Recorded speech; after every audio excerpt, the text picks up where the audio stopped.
Chapter 80. Merrin, 16. Merrin stood in his accustomed place at the ship's bow, trying to look supervisory as the sailors quickly prepared for the high storm. There was a practiced anxiety to their motions as they worked, wrapping the sails tight, securing ropes and furniture. The ship itself huddled with a half-10 set others in a sheltered cove, one of the many along this section of the coast. They had spent the better part of the day finding shelter for the fleet, an annoying delay but a necessary one. Landside high storms were bad enough. At sea, they were terrifying. Merrin was constantly amazed that the storms, with their furious waves, groaning woods, and terrible winds, didn't leave his fleet decimated. Yet his sailors were skilled. They worked efficiently, securing his flagship quickly, despite the fact that Merrin had insisted on seeing to the rest of the fleet's safety before seeking shelter himself. He hadn't left them much time. The fleet's stormkeeper warned that the storm would arrive within the hour. Merrin could already see the horizon darkening.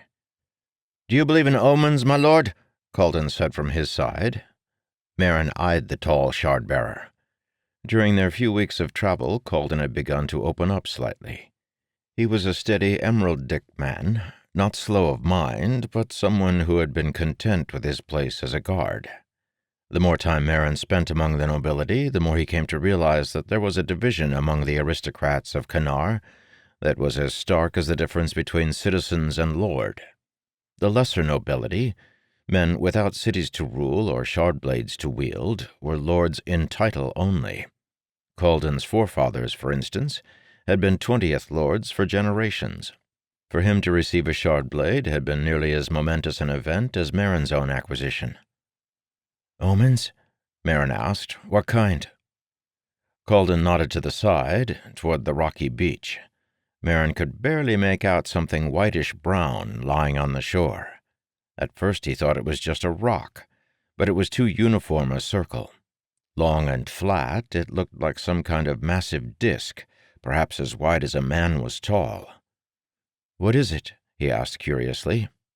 "Shanadal," Colden said. "An ocean creature. They're supposed to be immortal." Merrin paused. "But this one is dead." Colden nodded. "It is a very bad sign, my lord. Only a portent of great doom can kill a Shanadal." Merrin studied the corpse. More of a shell, he noticed, and from a distance it seemed that the creature's body sparkled with quartzine encrustings. Noblemen weren't supposed to be superstitious, he had learned, or at least Aleth noblemen weren't supposed to be.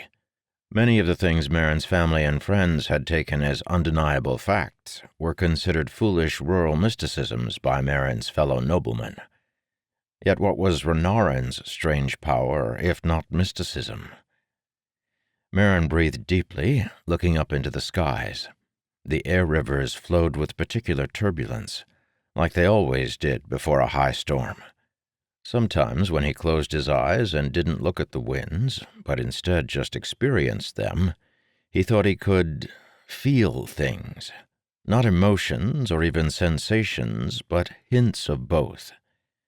Perhaps he was just fooling himself, trying to project for himself the same abilities Renarin displayed. Yet there was something, a foreboding. "What do the winds say, my lord?" Colden asked. Merrin cracked an eye.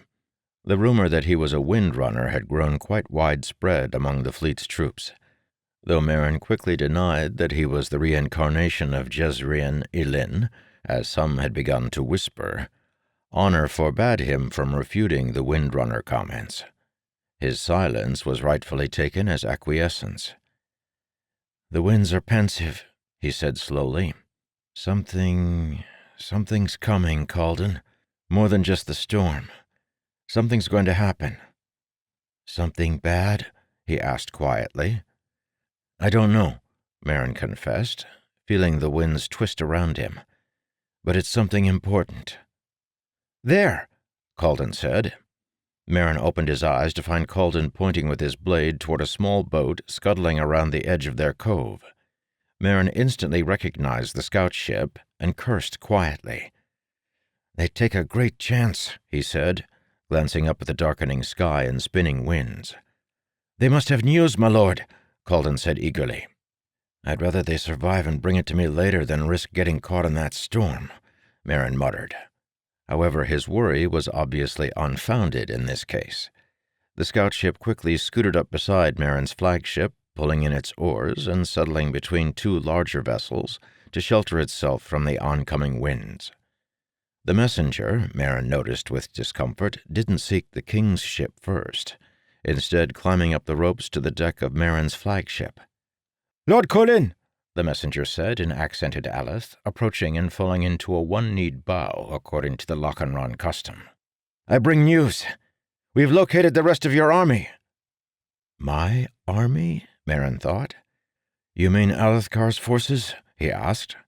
The messenger nodded eagerly. "We encountered some Vaden scouts.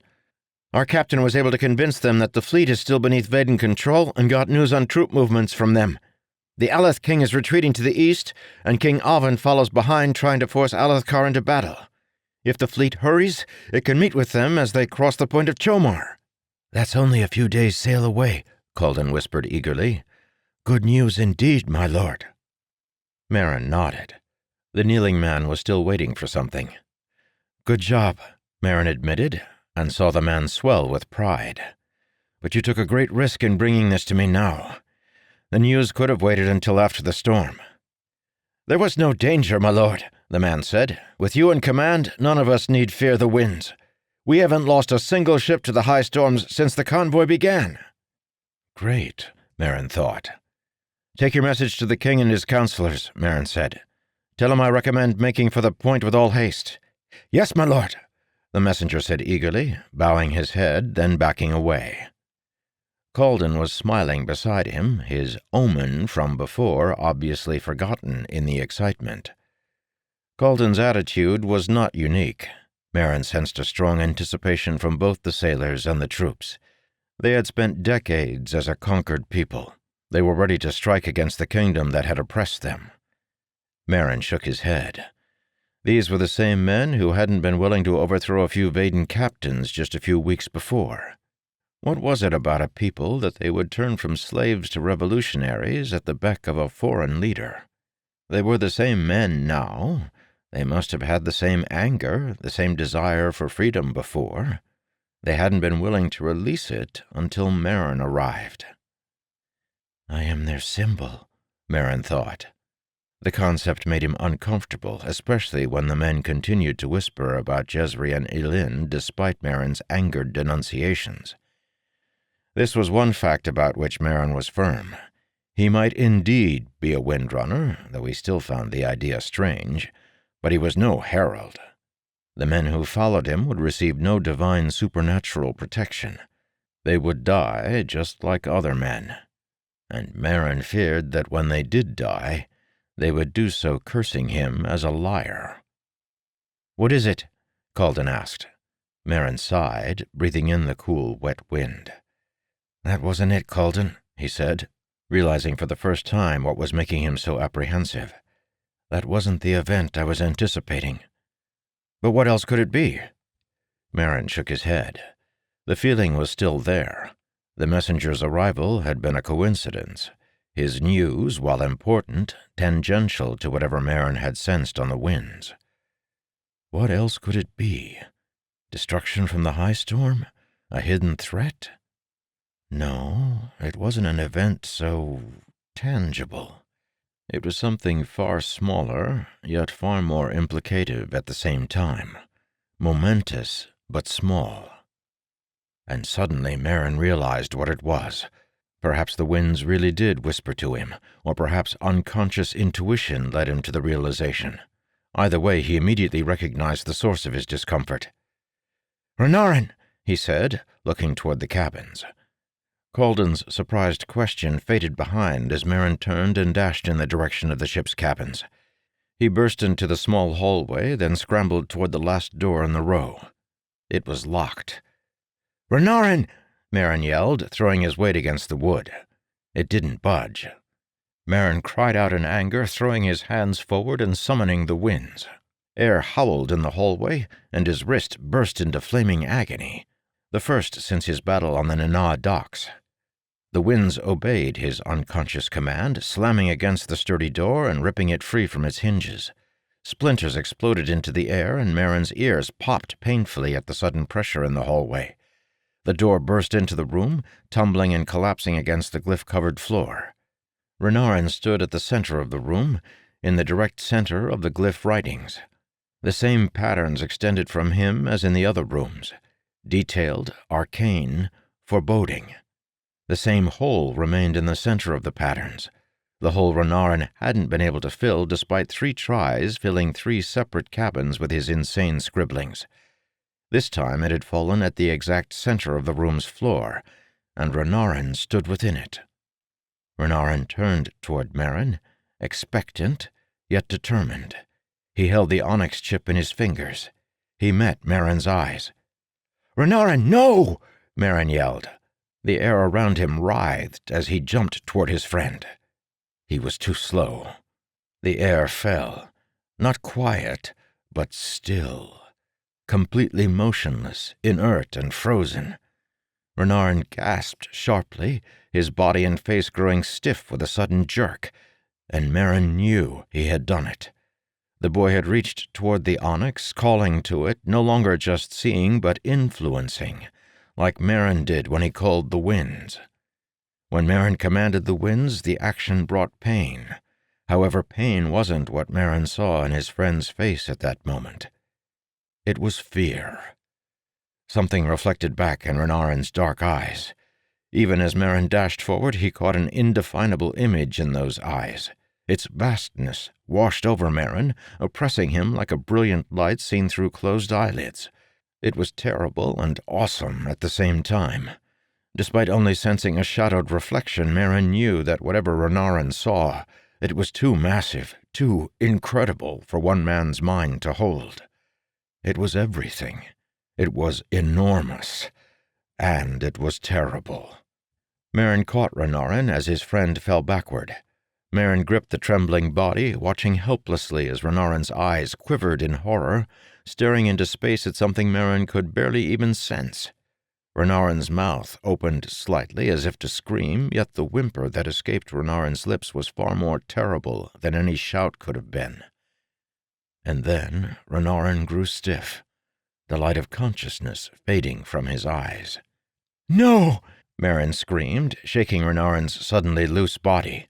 "Renarin, don't go! I need you!" Renarin's lips suddenly moved, his eyes burning to life for just a brief moment, locking onto Merrin's face. "I am the answer," Renarin hissed with a passionate intensity. And then Renarin's life fled. Like a campfire light stirred by the winds, then doused by the same, the flame that was Renarin slipped away. The eyes grew dull again. And while the boy's body still lived, Merrin knew that the mind within was gone. It had been destroyed by the terrible vastness that it had seen but could not comprehend. Merrin lay the limp body, little more than a corpse despite its continued heartbeat, down on the wooden floor directly in the center of the hole in the glyph pattern. Merrin waded through the entire high storm, ignoring the men that gathered in the hallway, ignoring the howling winds outside, ignoring the bucking ship around him. The light never returned. Renarin was gone. Chapter 81. Dalinar 9. Hours after the retreat into the rift, Dalinar's anger had finally cooled enough for him to admit that his argument with Elhokar had been a terrible mistake. He sat on a rock, body fatigued from climbing up the other side of the rift. Now that Elhokar had destroyed the ramp down, it made a great deal of sense to climb up a similar incline on the other side, thereby removing any chances of attack from above. Unfortunately, the nearest ramp up had been several hours away. That night's march had been the most difficult of the last few weeks.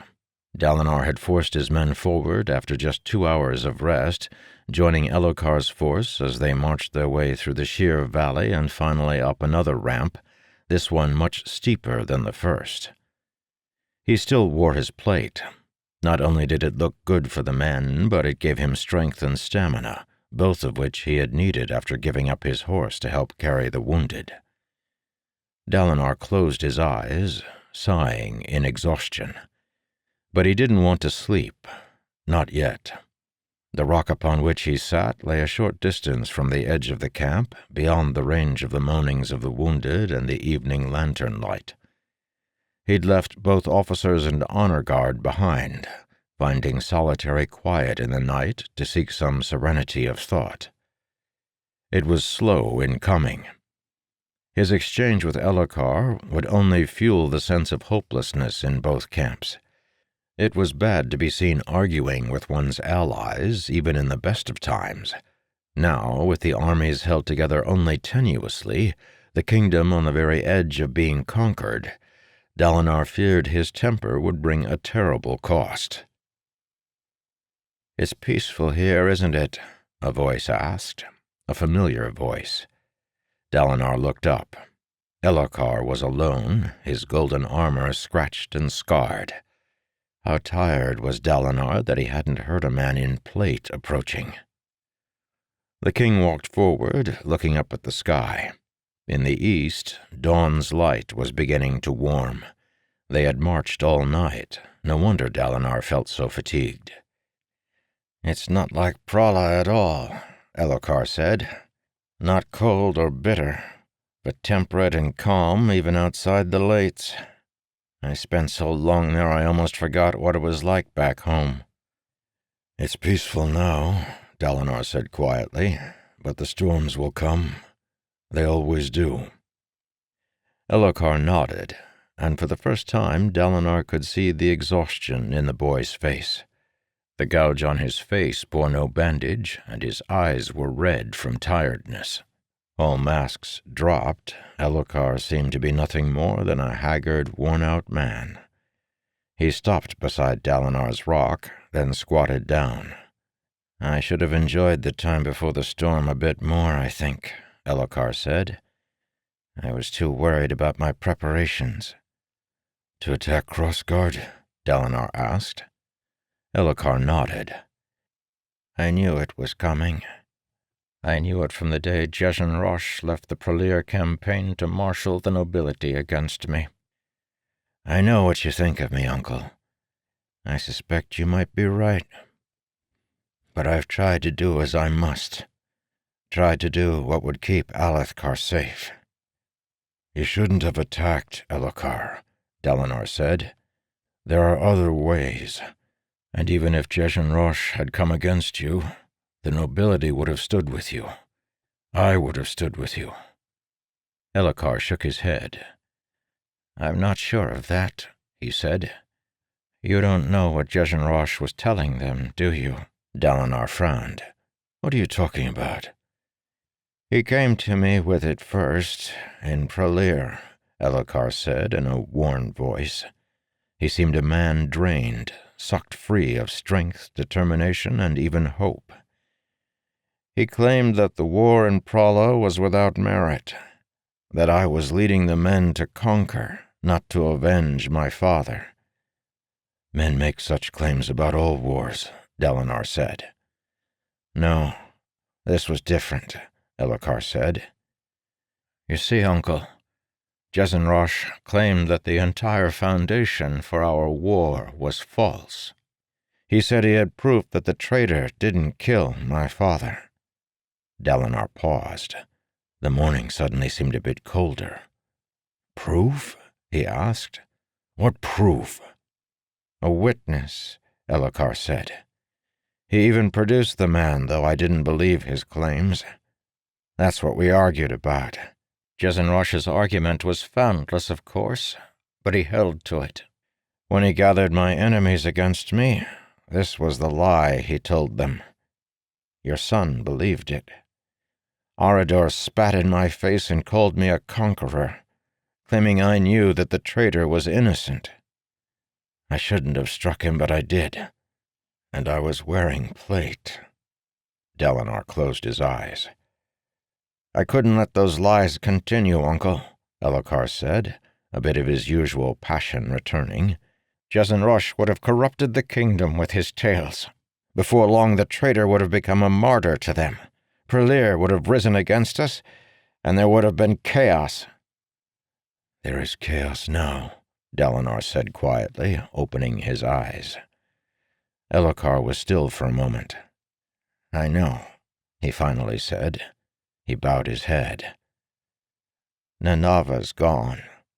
Dalinar frowned. "What?" "Telshek doesn't lead that army," Elhokar said. "I finally got a spy close enough to find out who leads the Vaden forces. It's Avon Vadenel, Nanava's brother. I don't know who is controlling him. The soldiers in his army evidently believe that his mind has been healed by the Almighty and that he's been given a charge to attack Alethkar. A convenient way to get around Bajordan's forbiddance of conquering." "Men always find ways," Dalinar said. "Anyway, Nanava must have decided that she would be safer with her brother than with me. She slipped away as we retreated, and by the time I discovered she was gone, I had already destroyed the ramp. She took my son with her." "I'm sorry," Dalinar said. Elhokar shook his head. "She might be right. I didn't want her to go. I needed her strength. This is so hard, Uncle. All of it is so hard. Everywhere I turn, I find another enemy. I can't do what I need to in order to protect the kingdom, for old rules and traditions confine me. And even when I do find a way to try and defend the throne, I discover I've only led the kingdom into an even worse storm." The boy stood, turning from Dalinar and facing south, toward Ral Aram or toward the army behind. Eventually, Elhokar turned toward him again. "You know why I've come to you." Dalinar nodded, forcing himself to his feet. "This cannot go on," he agreed. "The men need a leader. One leader, not two." Smoke curled around Elhokar's palm, trailing out to form a sword. In the east, dawn broke. "If it matters, Uncle," Elhokar said, raising his blade, "I forgive you for what you have done. You didn't know about Jezzen Rush. I never believed you a traitor. Not really." Dalinar summoned his own blade and looked into Elhokar's eyes. There was a question therein. "You killed my son, Elhokar," Dalinar said regretfully, raising his own weapon. "You will get no forgiveness from me.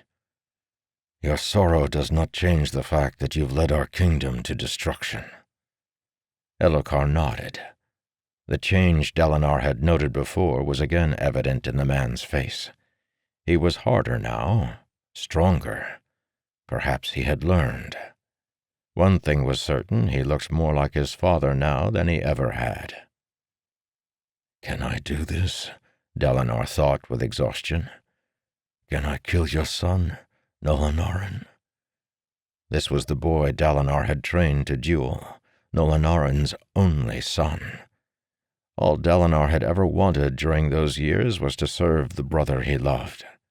What was there left for Dalinar now? 2 sons dead, the other likely having joined them. His brothers had both gone to the Almighty as well. His honor would never be the same again after having made a grab for the throne. What was left of Dalinar that was worth keeping? Elhokar bowed, then fell into a dueling stance. Dalinar prepared himself.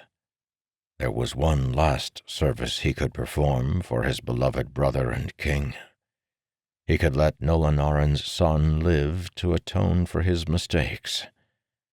At that moment, Dalinar realized something. The thought of sacrificing his life to Elhokar's blade didn't sadden him. He was ready to die. He'd been ready to die for some time now. Blade met blade in the peace of morning, and the duel began. Part 3. Chapter 82. Yasna, 18. Good sunrises were rare in the summer. Once, during Yasna's youth, a stormkeeper had explained the reason.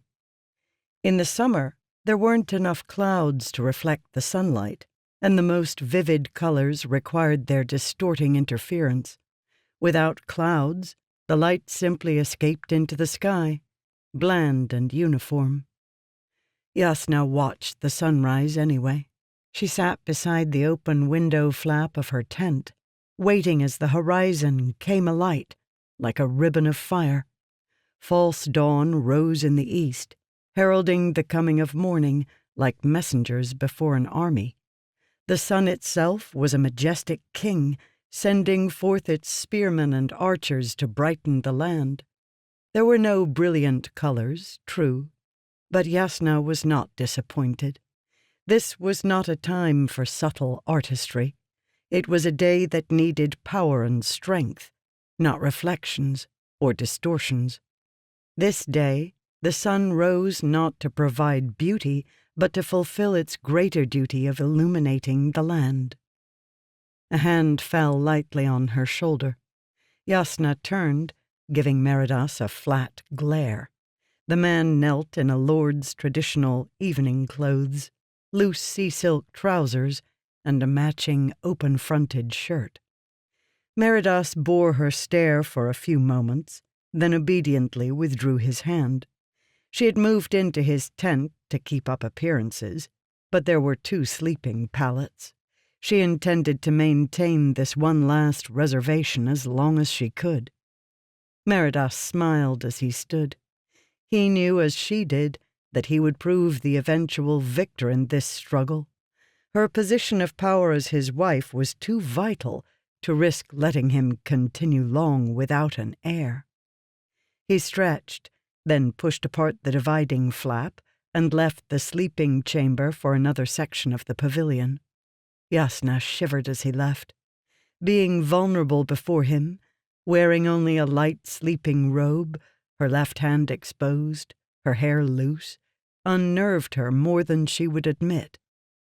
She sighed, then rose to go about her morning preparations. The army's brief stop in Kholinar had provided a host of comforts, not the least of which included 2 more awakeners to help provide food and fresh water for the army. Yasna now had a group of trained ladies' maids to attend her. No more masculine cut clothing and unprimped features would mar her image. Yet, as she submitted to their care this morning, she couldn't help longing for the days in Rimac when she had taken care of herself. There was a strength in seeing to one's own needs, an independence Yasna had never known before. When the maids finished, Yasna's face expertly painted, her hair combed and braided, her clothing immaculate and colorful, she was ready to be presented to the world. Not that it mattered any more. The addition of reserve forces from Kholinar had swelled the army's numbers to nearly 8,000, but Yasna had very little to do with their management anymore. Her marriage to Meridas had elevated him in most people's eyes, signaling a unification of power in the camp. While the people still considered themselves the Herald's army, Meridas was universally accepted as the unnamed second in command. Her loss of control was not an enormous problem, however. Yasna had achieved her goals. Messengers had been sent to Dalinar, warning of the invasion, and the army itself was marching to him. As long as these things happened, Yasna didn't really care who directed the daily operations of the camp. By the time she was washed, clothed, and fed, the rest of the army was nearly ready to march. She'd forgotten how long things could take when one was attended by proper maids. During the previous part of their march, Yasna would have overseen the feeding of the men, the disassembling of sub-camps, and the organization of the marching columns. Now she barely had time to finish off her morning meal before the soldiers came to break down Meridas's pavilion and stow it in the supply carts. Her litter waited outside. Yasna shuffled over to it. Though a week had passed since her return to luxury, she had yet to reaccustom herself to the Tala's restrictive motion. She waited patiently while the soldiers worked on the pavilion. The same men would become her litter-bearers once they were finished.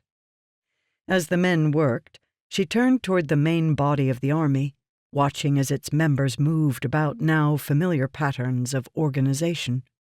She felt some measure of pride as she watched them. What had been refugees, wandering mercenaries, and isolated farmers had become an army beneath her tutelage. Though they had no formal uniforms, they marched with increasing cohesion. Kholinar and Aniezer had armed them, and each man carried a weapon of good worth. Most even had good armor, scavenged from the dead Vaden force at Kholinar. Taln's training had proven remarkably effective, considering its limited time. The man had an amazing ability to change peasants into soldiers. Somewhere in his past, he had done such before. Thoughts of the would-be herald prompted her to seek him out with her eyes. He was not difficult to spot. Taln always stood at the center of activity, though she wasn't certain whether that was because he sought it out or because he created motion and activity wherever he went. A gathering of soldiers and guards stood around him, giving advice and taking orders. The sight gave her a smile. No effort on Meridas's part, even marrying Yasna, had shaken free the people's reliance upon Taln. Rather the opposite, actually. Even Lord Aniezer's mercenaries were beginning to accept Taln's divine authority.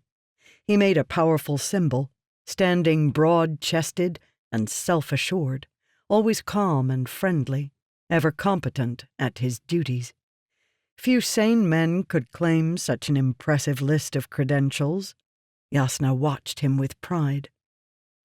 Taln made a few more commands, then apparently excused himself from the group. As he began walking, Yasna realized with a start that he was moving toward her tent. She quickly composed herself, pretending that she hadn't been staring in his direction. He had spoken with her little during the past week, as was proper. She was now married. It would not do for the men to think her unfaithful to her union. Besides, she could see the hurt in his eyes. He had always been easy to read, considering his supposed age. She had rejected him. Perhaps he understood the necessity of her actions. The two of them were obviously incompatible. However, that knowledge obviously didn't lessen his hurt, nor did it hers. She adopted a look of passive curiosity as he approached. "Lord Talonel," she said respectfully, as he paused beside her litter. "Lady Yasna," he replied, nodding slightly. "I thought you would wish to know that the scouts have located your brother's army. If the Aleth armies remain where they are, we should reach them by mid-afternoon." "That close?" Yasna asked with surprise. Taln nodded. "They're camped near the rift of Northall, due east. The scouts marked their numbers at just over 20,000. "So few," Yasna thought with concern.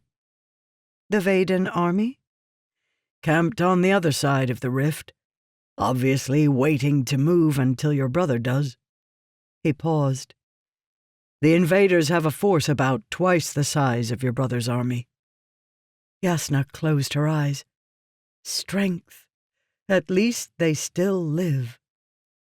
"Is Lord Dalinar with them?" she asked, opening her eyes, keeping her voice firm. "Both flags fly," Taln said. "We can assume they're both there." Yasna nodded. "Thank you, Lord Herald. I rarely get the scout reports in a timely manner these days." "I know," Taln said.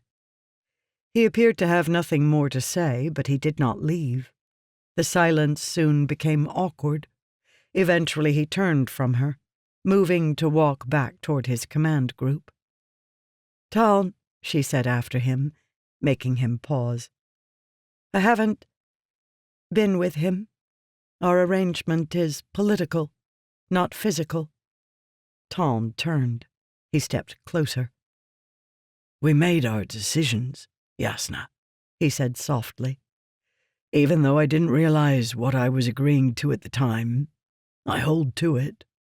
What you do is for the good of Alethkar, and what I do is for the good of all Roshar.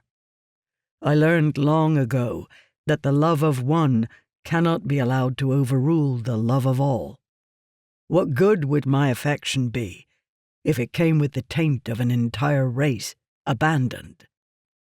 Yasna nodded, keeping back tears. She wished that she could make it work, that she could have everything, the safety of Alethkar, the love of Taln, and the willingness to ignore his madness. Unfortunately, for the first time in her life, she had finally found something that she couldn't manipulate, contrive, or undo. Taln wouldn't be bent by her, and that made him all the more precious. You will always have my heart, Yasna, he said softly. However, Roshar must always have my sword. He nodded to her with a slight half-bow, then turned and walked back toward the front of the army. They found Dalinar's army just after midday. Yasna watched through the side of her litter as they approached, expecting to see relieved enthusiasm from Elokar's men. Instead, the men gave only wan, half-hearted cheers. Many of them didn't even do that much. They simply stood and watching as her troop entered their midst. Their faces were marked with fatigue and depression. They looked as if they didn't have the will to celebrate, especially since her force was obviously too small to save them outright. What have these men been through? Yasna thought with horror as her bearers carried her into the center of camp. The men seemed half dead, their eyes empty and fatigued. She knocked for her bearers to put her down, then pushed her drapes open fully. "See if you can locate my brother or Lord Dalinar," she ordered one of the men. The lead bearer nodded, moving off. Yasna sat patiently, waiting for a response. The 5 hours of marching had done her good, allowing her to reaffirm her internal logic. Everything had grown messy with Taln's arrival in Alethkar. She couldn't afford to let herself grow distracted. The kingdom would need her focused if they were to overcome current threats. Minutes passed before her bearer returned. His face was troubled. "My lady," he said, "I believe you should come see this." She found him at the edge of the camp, sitting apart from the tents and main body of troops. A crowd of noblemen and attendants waited a respectful distance away, and she ordered her litter-bearers to put her down near Lord Echathan. She probably shouldn't have been surprised to find the Cardin Lord in the camp. He had always been one of Dalinar's closest friends. "How long?"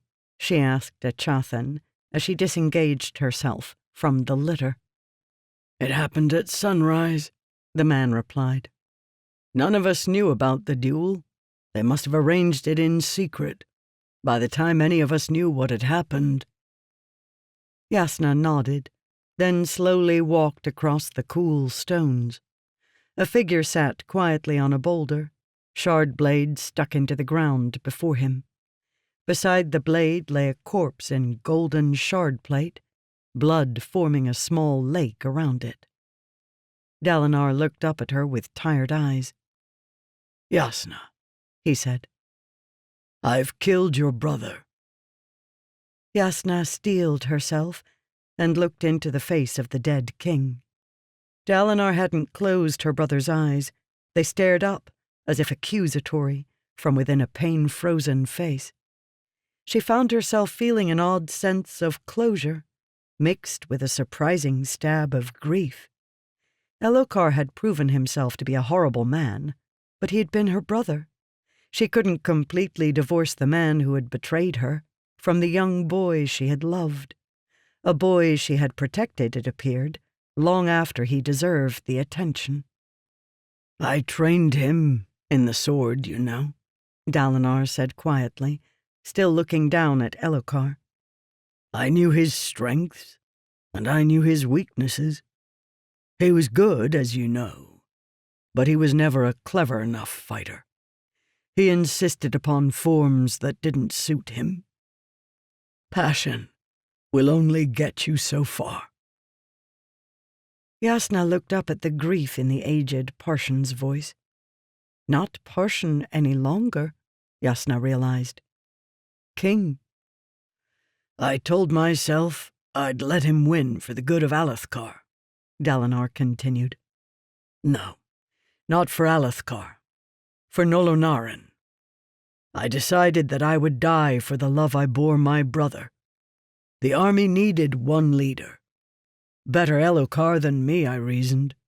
He'd learned much during these last few weeks. I was certain he would be a better king in the future." He turned to her, finally looking away from Elhokar's dead face. "But, you see, I couldn't do it. In the end, I remembered Arador. It turns out I loved my son more than my brother, Jasnah." Jasnah reached out, laying a hand on his plated shoulder. "Dalinar," she said quietly, "there was no other way for this to end. Alethkar didn't need him. It never did. It does need you, however." "You should hate me," Dalinar replied. It was almost a request. Jasnah shook her head. "He had me imprisoned, uncle. He killed my guard, Nelshendon, a man as good and honorable as any I have known. Elhokar did it to keep his secret quiet, a secret my men and I discovered. Jezzenrosh never tried to have my brother killed. Elhokar orchestrated the assassination attempt himself. He hired a group of men and had some of them impersonate Jezzenrosh's shard-bearers, all so he would have an excuse to go to war. You are not to be blamed for ridding the kingdom of such a king." Dalinar nodded. "I suspected he had done something like that," he said. "He had been planning the attack on Crossguard for some time. Apparently Jezzenrosh was spreading rumors that the traitor didn't kill your father, and that the war in Prala was negotiated on a lie." Jasnah frowned. "That's foolishness. Valinmar was there when father died. He witnessed the traitor's betrayal." Dalinar nodded. "I don't think Elhokar believed his cousin, but he did fear the rumors. Feared them deeply. Your brother was not a tolerant man." "Come back to the camp, uncle," Jasnah said. "Alethkar still needs you. The army is a mess. The soldiers need to see you strong and confident. You'll need to formally assume the throne. We'll have Brother Lon give you the Vorin blessing, and the ladies prepare an appropriate glyph ward. Then we need to get moving.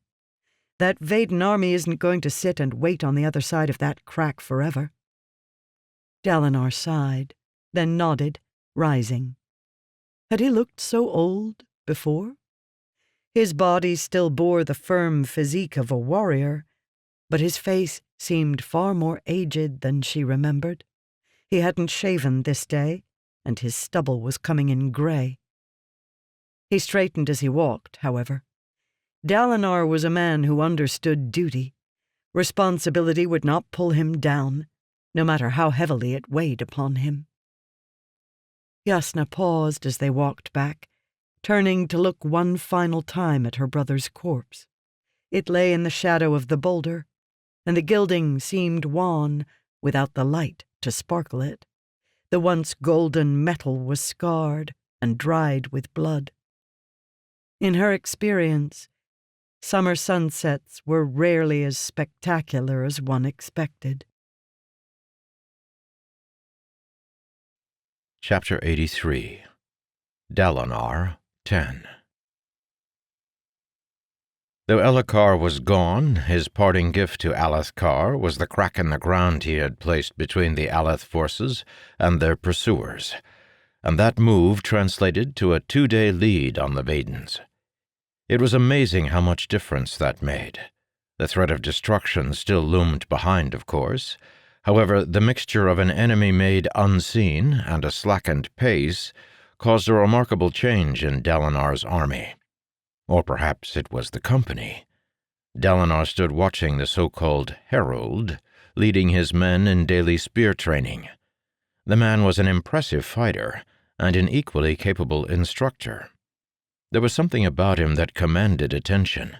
He bore a natural charisma of optimistic leadership that Dalinar found himself envying. A rustling of silk announced Jasnah's arrival. The woman stepped up beside Dalinar, arriving at the appointed time. The day was a warm one, still a little humid from the morning's high storm, but morale was improving despite the wet weather. Talanel, or Taln, as Jasnah called him, had chosen a relatively flat space near the center of camp to do his training.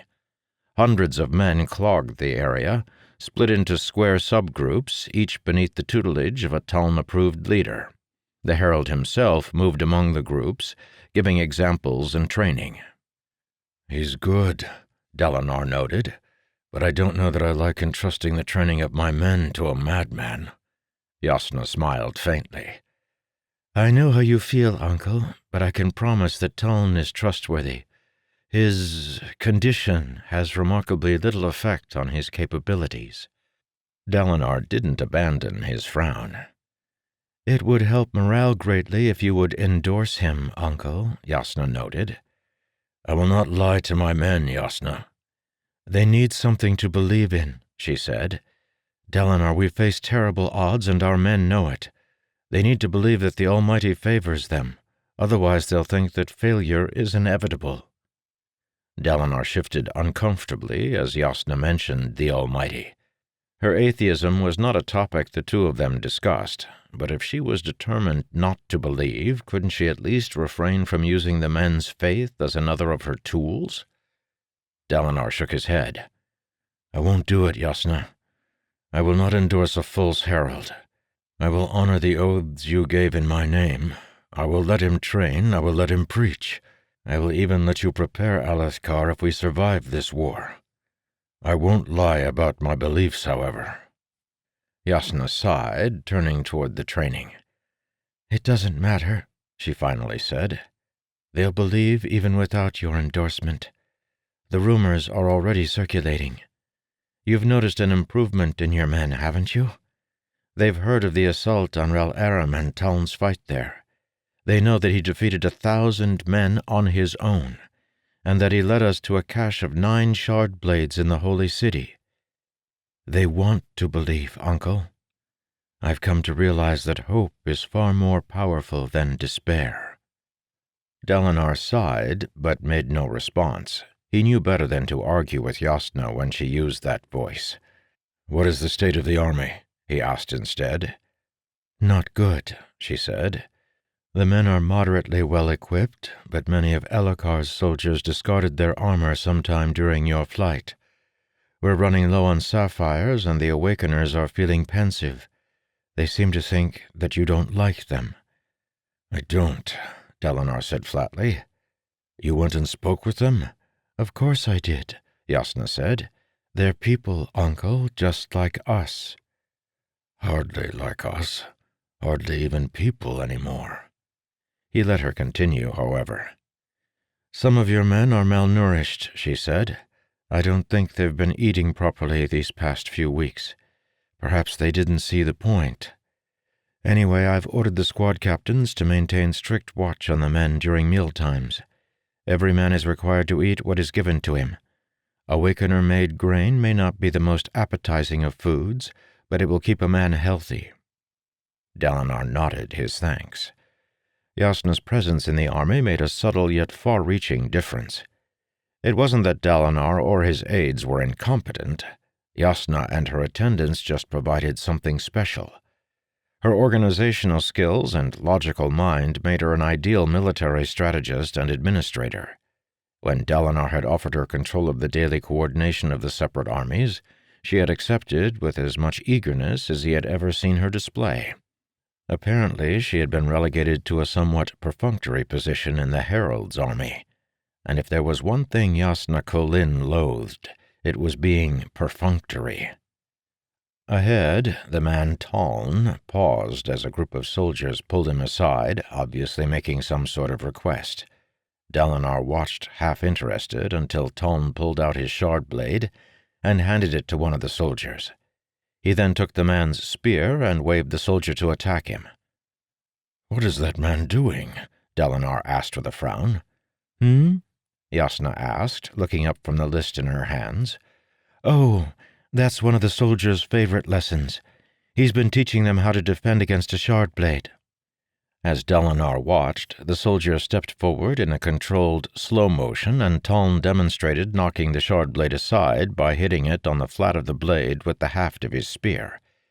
The two repeated this several times for the onlookers, then the soldier backed up and attacked with an unrestrained blow.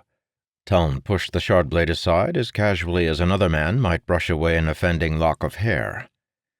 "No man can be that good," Dalinar thought uncomfortably. The display must be staged. Shard blades were too dangerous to risk such a sparring match, even in a controlled environment. Yet the attacker didn't seem to be holding back, and his motions didn't seem to follow any particular pattern. The madman knocked aside every strike. Once the display was finished, the madman jogged over to the side of the practice yard and retrieved a bundle of what appeared to be swords. Dalinar watched with increasing trepidation as Taln handed them out to half of the soldiers in the group, then had the others practice knocking the weapons aside as if they were shard blades. "He's giving them swords," Dalinar pointed out. "Yes," Jasnah said without looking up from her list. "He does that sometimes." "Those men aren't noblemen," Dalinar said. "He's not letting them carry the weapons or even use them in combat. He just uses them for practice. You can forbid him if you want. He'll do as you ask." She was probably right. The madman had been admirably cautious about overstepping his authority. However, the Rimac soldiers weren't as tactful. They continued to refer to themselves as the Herald's army despite their integration into the Aleth army. They seemed to hold themselves up as some sort of elite force, though they had far less training or experience than Dalinar's regular troops. He worried about his authority in commanding them.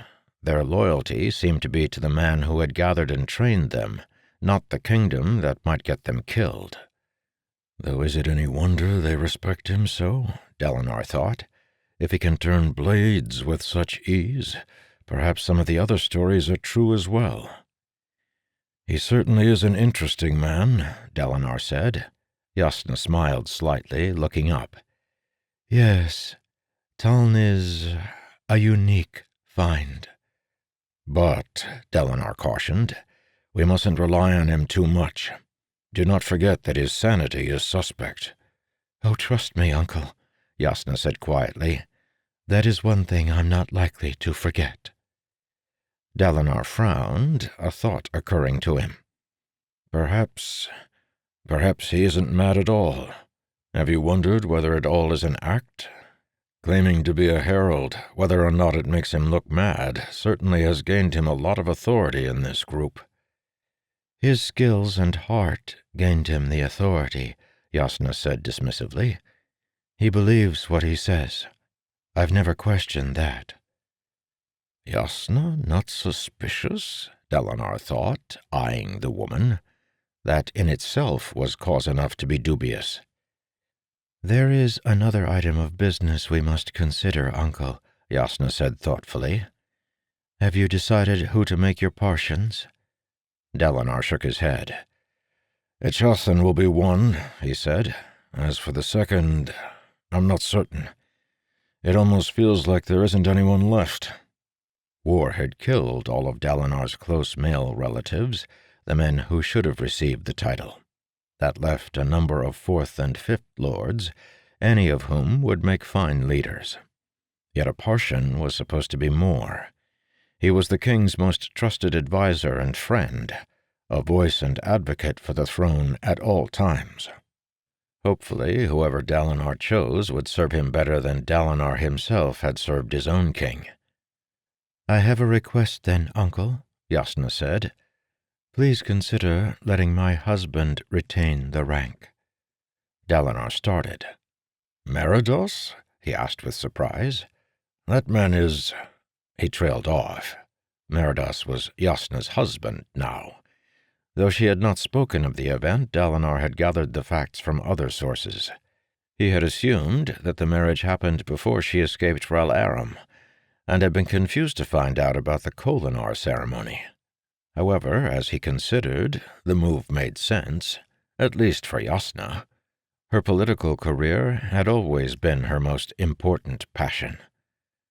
"I don't think I can place a man I don't trust as Parshan, Jasnah," Dalinar said bluntly. "Besides, Meridos is a panderer and a fop. A lord must display some measure of competence to serve as Parshan." "I think he may surprise you, uncle," Jasnah said. "He has me. Meridos isn't quite the man we thought him to be. But that can wait until after Alethkar is safe." "Let us pray that day comes," Dalinar said quietly. Jasnah nodded her agreement, frowning slightly. "What?" "I just worry about our upcoming accommodations," she said, glancing westward. "You think we should have turned toward Kholinar instead?" Dalinar asked. It had been an option. 5 days ago, when King Ovin's army had been trapped across the rift, the Aleth forces could have broken west instead of east. Jasnah paused, then shook her head. "No, this is the best way. You took everything of value from Kholinar, and I brought most of what you left. The Herald's army drained the Aleth villages of potential soldiers as it crossed the distance between the rift and Kholinar. No, there is nothing left for us in that direction. That doesn't stop me from worrying about Teth Kanar, or rather the man who rules it. I don't particularly care for Intara Teth." "I have met few men besides wine merchants who do," Dalinar said with a snort. "Though his feasters will claim otherwise." Jasnah nodded. "Alethkar faces a very serious threat, and I grow nervous every time Intara is involved in something serious." "We don't have much choice now," Dalinar said. Jasnah nodded, and he knew she was already working on ways to manipulate Intara into helping defend his kingdom. For once, Dalinar didn't feel in the least bit sorry for the subject of her plans. After a few moments of silent watching, Dalinar caught sight of a familiar figure making its way through the camp toward him. Paulin wore a standard brown scout's cloak, and he walked with an unhurried step. Of course, that meant little. Paulin was not the type of man to express urgency in his posture or motions. Dalinar caught Jasnah's attention, then nodded toward the beefy soldier. "My head scout has returned," he said. Jasnah turned, raising an eyebrow. "I still don't think that man is properly employed, uncle. How good can he be as a spy? I've seen mountains that were less conspicuous." "He gets the job done," Dalinar said simply, nodding to Paulin as the man approached and gave a perfunctory bow. "The Vaidens are still gaining on us," Paulin said bluntly. "They're a little over a day behind. Once we reach Teth Kanar, we won't have much time to prepare before they're on us." "Did Kemnar return with you?" Jasnah asked, frowning slightly at the man's absence. Paulin shook his head. "He stayed back, wanted to see if he could catch a glimpse of the old queen or her son." Dalinar nodded, noting the unmasked disapproval in Paulin's eyes when Kemnar's name was mentioned. Shard-bearers were not supposed to be scouts. That duty was reserved for lesser noblemen, men such as Paulin, whose family ties didn't provide enough income to support them. Kemnar was a greater lord now. It wasn't right for him to risk himself by scouting the enemy army. Once this all was over, assuming Alethkar hadn't fallen, Dalinar would have to take Kemnar aside and explain to him the duties that came with the privilege of carrying a blade. He dismissed Paulin, who bowed his head and withdrew. The man hadn't spoken the obvious. Teth Kanar was still several days' march away. At their current pace, the Vadens could very well catch up before Dalinar's force reached the city. The men wouldn't like it, but Dalinar had no choice but to increase the pace again. He couldn't afford a repeat of their earlier flight with constant harrying and worry. The soldiers were only just beginning to shrug off their depression. He turned to note as much to Jasnah and found that she had been distracted by the madman's training again. She stood, watching Tuln correct a young spearman's stance, her face characteristically flat and unreadable. Her eyes, however, there was something in them. A hint of emotion slipped past her walls, and Dalinar found himself studying her curiously. It wasn't often that one caught Jasnah off guard. Dalinar glanced at the madman, then back at Jasnah. It almost seemed like... Dalinar caught himself, then shook his head, chuckling softly to himself. No, he was obviously reading too much into her expression. It was, after all, Jasnah Kholin he was considering. Chapter 84. Taln 14. Taln looked down at what was now called the Teth Late, toward the bay below. It was a short lake, barely more than a few miles long, and its only real habitable area was here, near the ocean, where the valley expanded to form a natural, secluded bay. The new city lay almost in the same place as the city of Kanar once had. Looking down upon it, Taln was surprised to realize that he felt nothing. "What did you expect?" he thought, shaking his head. 2,000 years had passed since Kanar's fall, or more accurately, since the herald's destruction of the city. Nothing was left of the grand city that had once stood over the bay. After the city's defeat, its very stones had been changed to water by Marna Awakeners, Kanar's substance sent to mix with the ocean and be forgotten. "So, this is where we stand," Kemnar said, scanning the valley. "Teth Kanar," Brother Lan agreed. "I've never been here before, if you can believe it. I asked for a transfer 10 set times over. There's a perfectly nice monastery in the city. No one ever listened to me, though." "An oversight," Taln said, urging his horse down the slope. He had tried to give up his mount for the carrying of the wounded, but his men would not hear of it. They were the herald's army, and their herald would ride, as was proper. "From what I hear, the city would agree with you." Lon sighed. "I know. It's a pity." Kemnar paused for a moment atop the ridge, then he moved his horse forward, joining Taln and Lon on their way down. "Where do you think the battle will take place?" he asked. Taln studied the landscape as they moved, Dalinar's army piling over the ledge behind them. The valley was wide and squat for a lake, with plenty of flat ground to fit an army or two.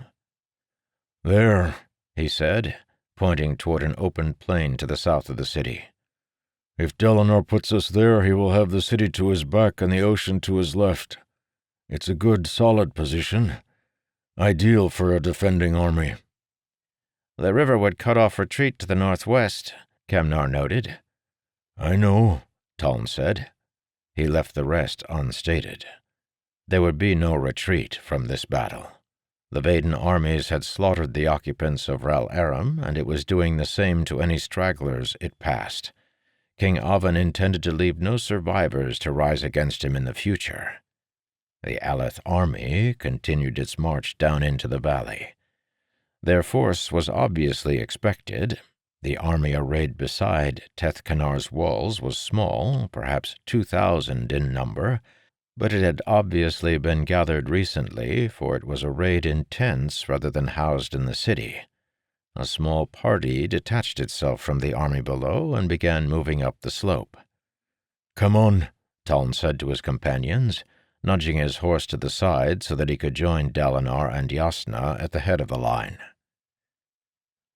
Lord Intara turned out to be a short man, not overweight as Taln would have assumed from the stories.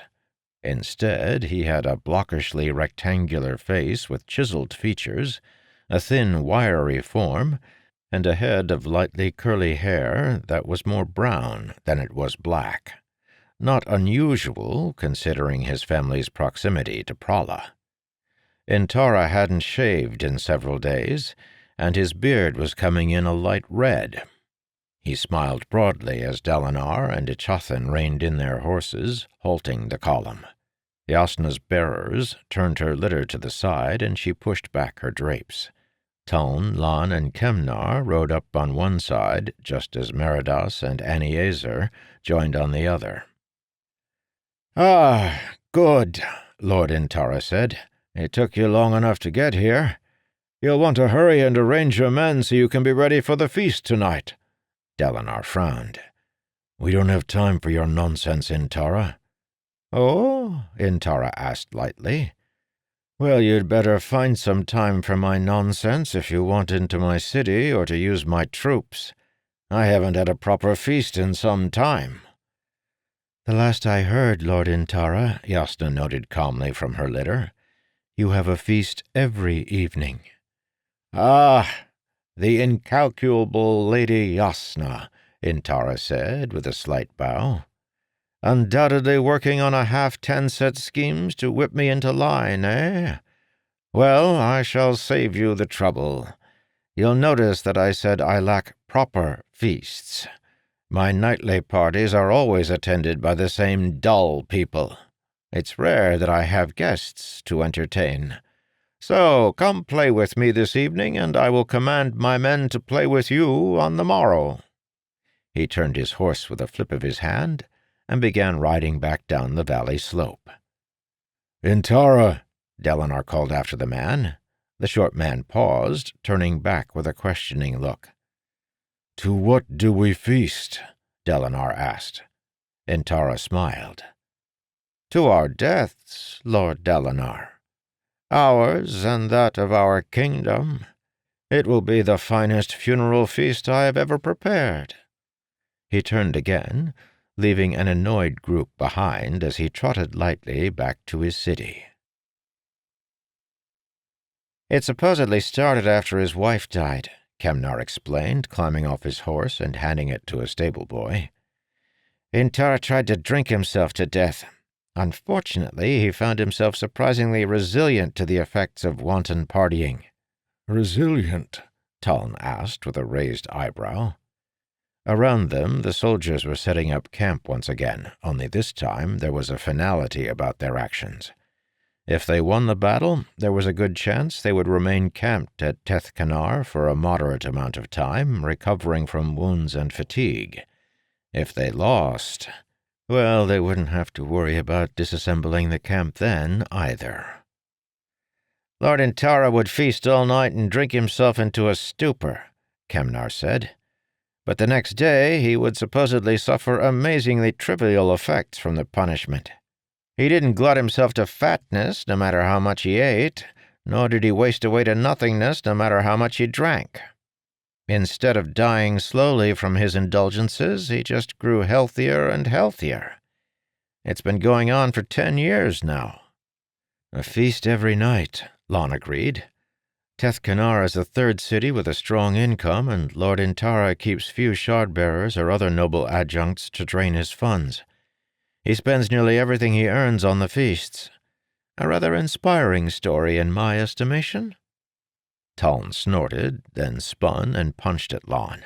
The monk jumped quickly in alarm, reflexively dodging and falling into a trained battle stance. Tuln smiled, withdrawing his fist. "Eventually you're going to have to abandon that lazy facade, Lan," he noted. "It's becoming less believable every day." Lan raised an eyebrow, joining Tuln and Kemnar in walking through the half-erected camp. "If you don't think I'm useless, Tuln, then you should see me thrust a spear sometime." "Anyway," Kemnar explained, "Intara hasn't changed much over the years. Yasna sent me to investigate his court a couple of years back. She was convinced that no one could possibly be as indulgent as Intara's reputation made him out to be, and suspected some kind of political maneuvering in the background of the feasts. I worked my way into his staff and watched him for several weeks. Every night was the same. A ridiculously lavish feast filled with the kind of revelers and sycophants that wanton spending attracts. Intara drank until he passed out at the high table sometime in the early morning. Then his servants, he has special men dedicated to the task, carried him to his chambers and put him into bed. He was always up early the next day and didn't display even minor hints of a hangover. "And this is the man we have fled to for refuge?" Taln asked. From what I understand, Kemnar said, we didn't have much choice.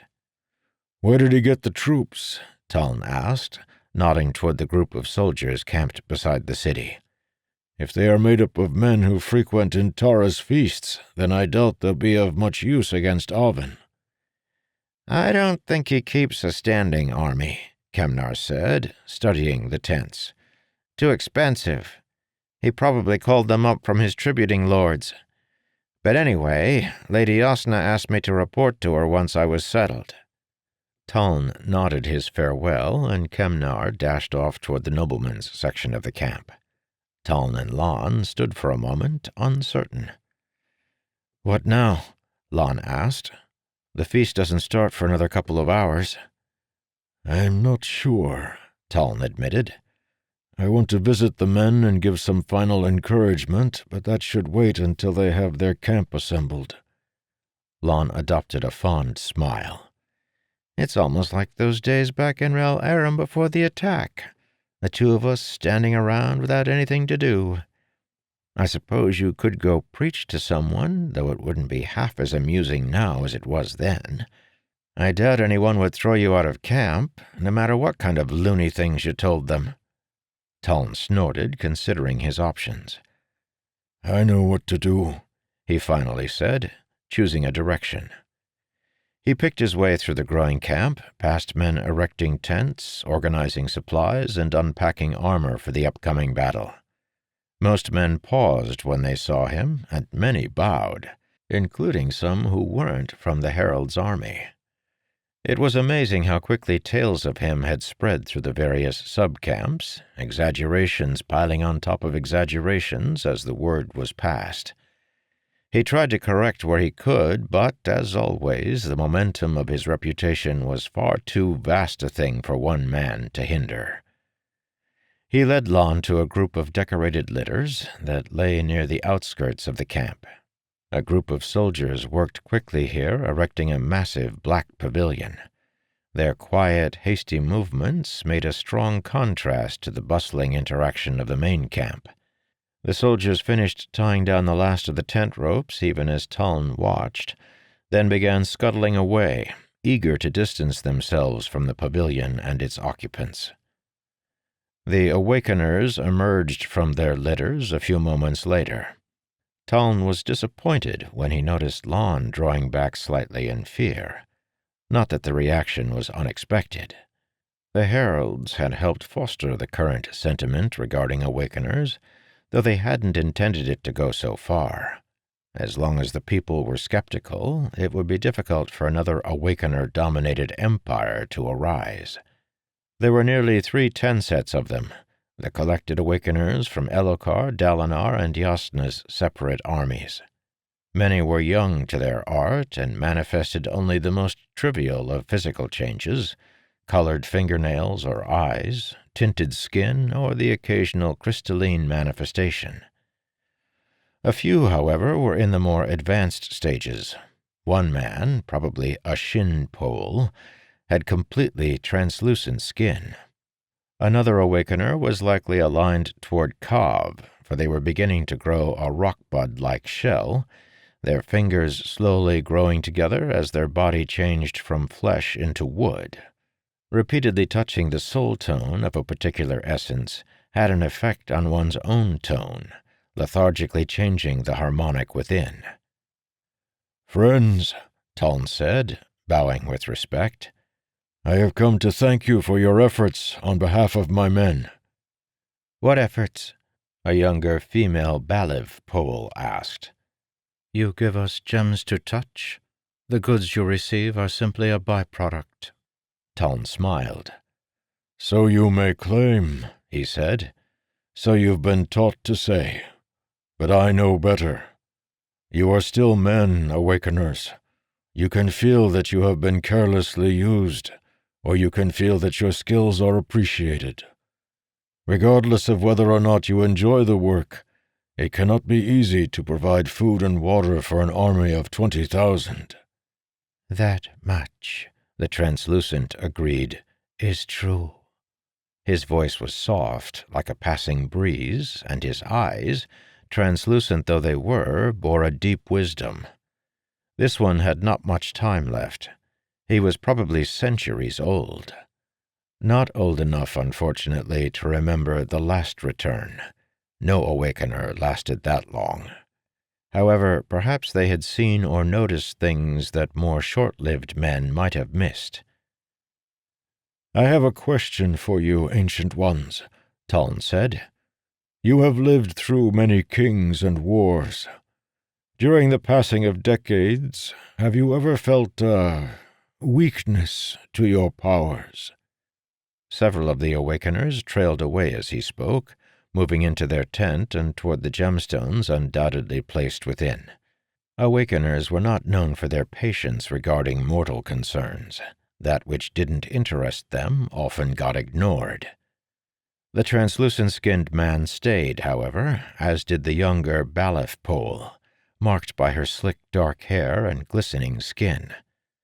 The wood-skinned Awakener, gender indistinguishable beneath the overlapping sections of bark, moved over and settled down within earshot, but said nothing.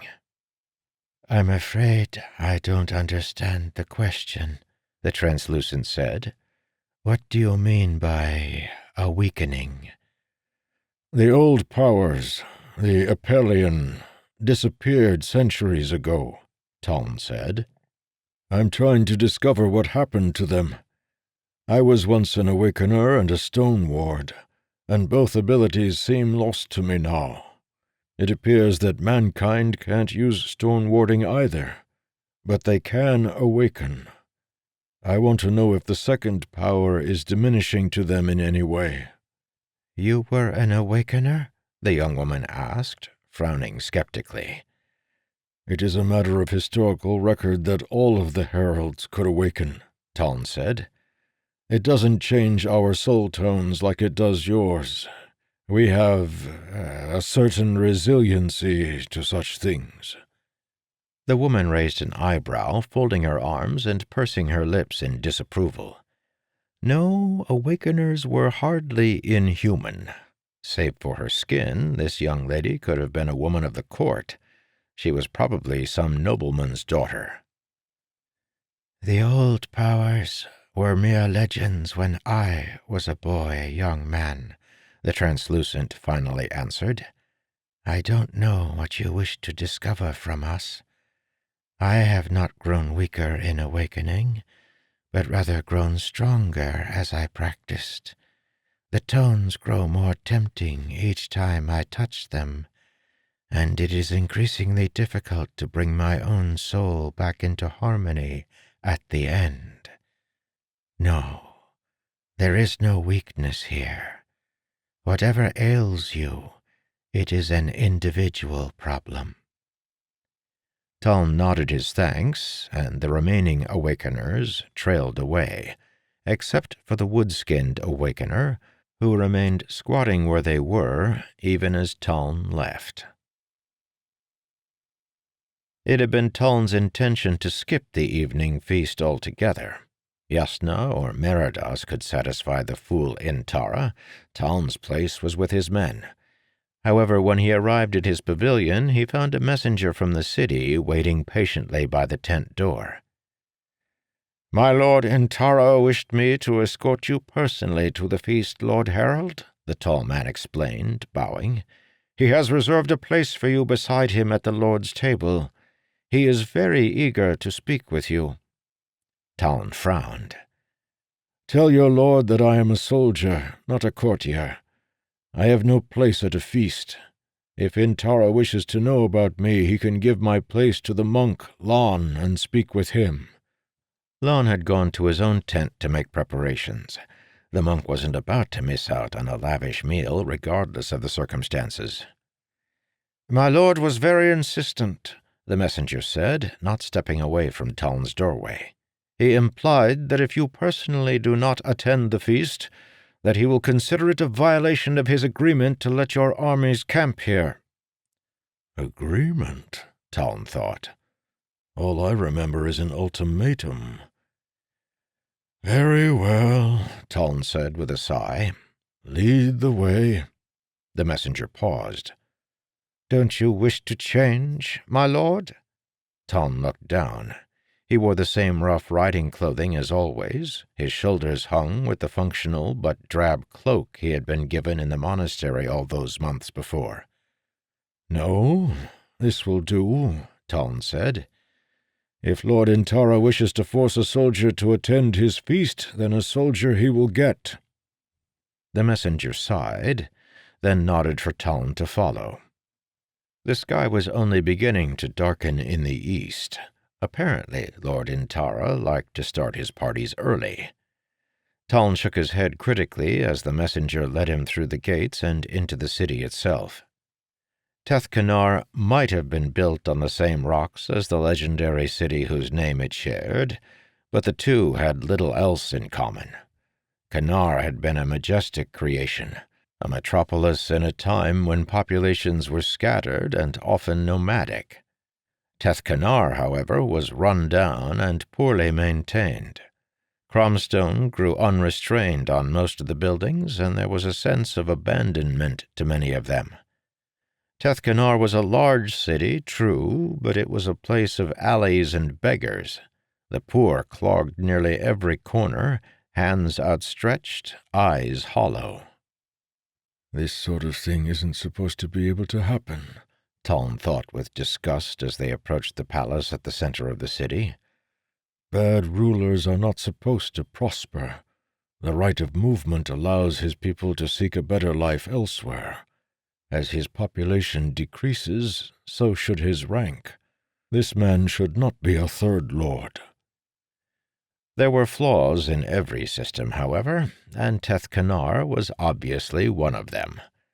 Taln was curious to know how Intara maintained such a large population while at the same time proving himself incompetent. Perhaps it was simply location. The Bay of Canar was one of the finest ports in the area, and had historically been Alethkar's main thoroughfare for international trade. Apparently, even a wasteful fool could keep up his population while in possession of such a fine location. Taln walked up the palace steps, expecting to find lavish wastefulness inside. Selfish lords tended to enjoy the purchase of extravagant decorations and would spend money with ridiculous pomposity, even while their people starved. Taln was quite surprised, then, when the entry hallway proved to be rather inconspicuous. In fact, if anything, the palace chambers looked even more unkempt than the city streets. The few tapestries were faded and worn, and the carpets were frayed. Only about a third of the wall lamps were lit, and many were missing. As he turned down a side hallway, Taln reached out and brushed his fingers against the ridges of a column. They came back tipped with dust. "This isn't a man who cares only about himself," Taln realized. "It's a man who has stopped caring about anything." Except feasts, apparently. Taln could already hear the sound of clanking dishes and murmured conversation from ahead. The hallway grew brighter until it burst into a massive dining room, lit by enormous hearths at each corner. There was a primitive, unrefined feel to the chamber. The haphazard arrangement of tables, mixed with ruddy hearthlight and ununiformed servants, made for quite a contrast from the other contemporary feasts Taln had seen. Even Elhokar's dueling competition had felt far more formal. Everyone there had been restrained, sitting in their appointed places or standing in prearranged viewing sections. Like most of what Taln had seen of Aleth culture, the competition had been designed to minimize chaos and maximize occasions for political fraternizing. Not so here. In Tara's feast felt more like something Tuln would have seen 2,000 years before, when visiting the uncivilized people in what would eventually become Rimac. Large platters of food were distributed with very little variation between masculine and feminine dishes, and the room was stuffed with performers and minstrels. The messenger led Tuln to a table near the front of the room where, as promised, Intara sat with an open seat beside him. Lord Dalinar sat near the other end of the table, watching the evening's proceedings with obvious disapproval. Jasnah was correct. The new Aleth king was a good man. A little too conscious of formality for Tuln's taste, but in this case they shared a sentiment. The feast was a waste of time. "Ah, Lord Harold," Intara said, standing as Tuln approached. "I am honored that you chose to attend." Tuln raised an eyebrow. "I wasn't given a choice." "Ah, perhaps," Intara said, gesturing toward Tuln's seat. "But it isn't nice to point such things out. Please seat yourself." Tuln paused, then sighed, sitting. Intara smiled broadly, returning to his own seat. "I couldn't let you stay in camp, Lord Harold," the man explained.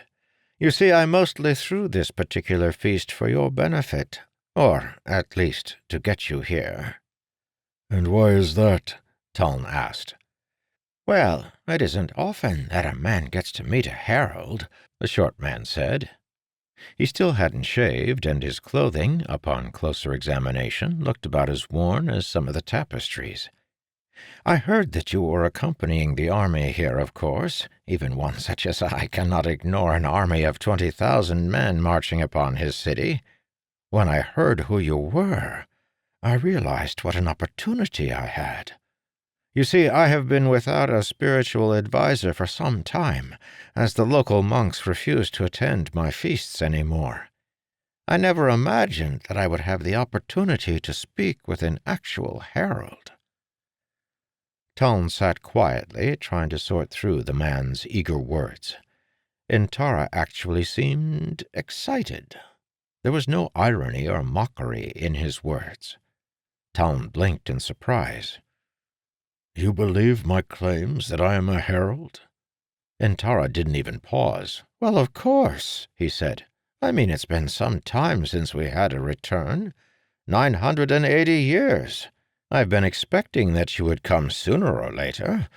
I haven't studied much in recent years, ever since my problems began, but I used to be very fond of history.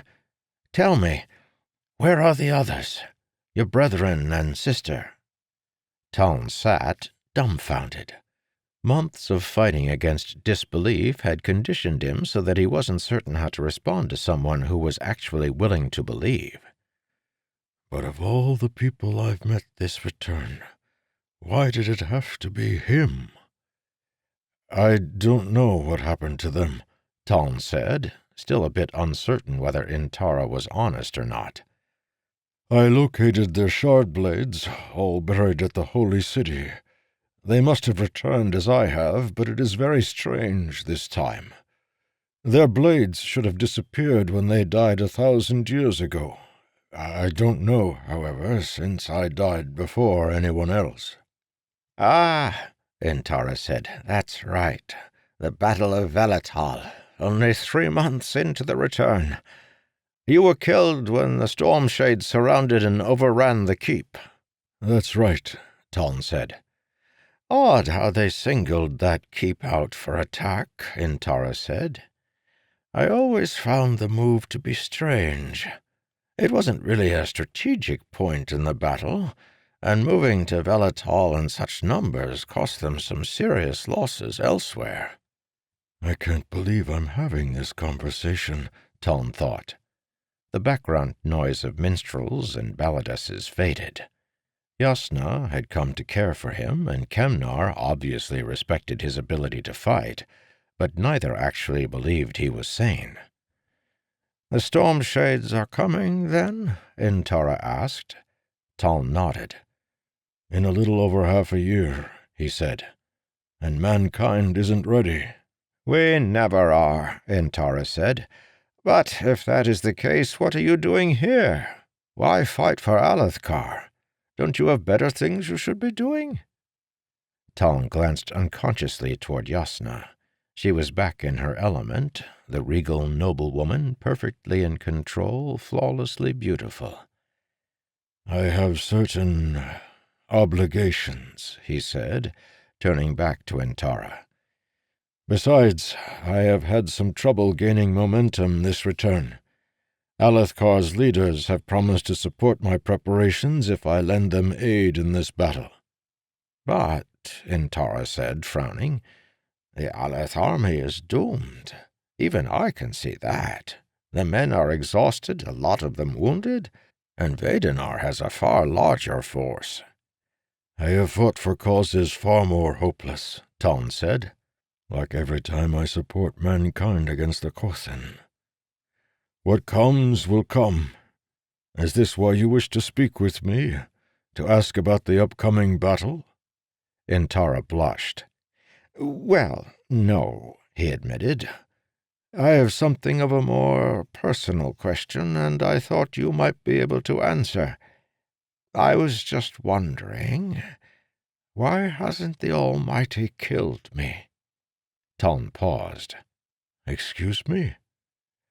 "I've tried to be a poor leader," Intara said. "Though it wasn't intentional at first. I really wasn't all that rational after my wife died. I thought the feasts would dull the pain, so I became a drunkard and an idler. Months had passed before I realized I really wasn't suffering much from my excesses. In fact, I felt healthier than I ever had, and that was wrong. You see, I wanted to suffer. I needed to suffer. But he wouldn't let me. So I decided to see how far I could go before he struck me down. I made the parties more and more lavish. I drank myself stupid every evening. I ignored the duties of my station. In fact, I started using the Way of Kings as a guidebook, taking all the things Bajadon taught and trying to do the reverse. Only it didn't work.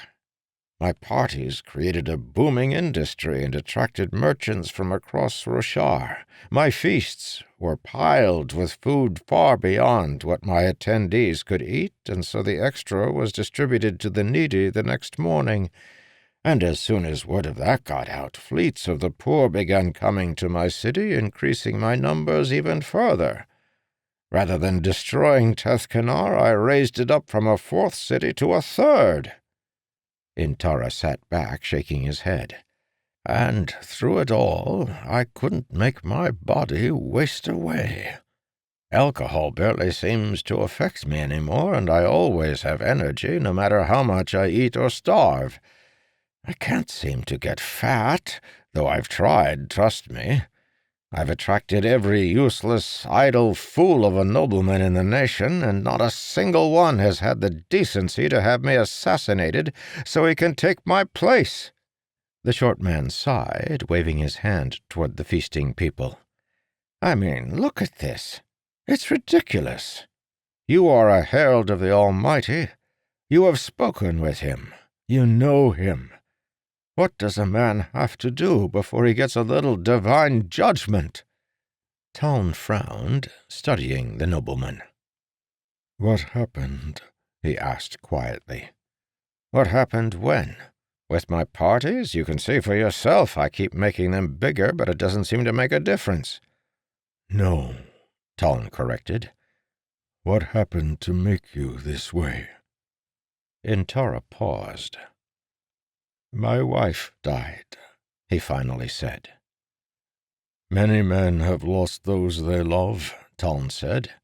"They don't react like this. What really happened?" Intara looked away.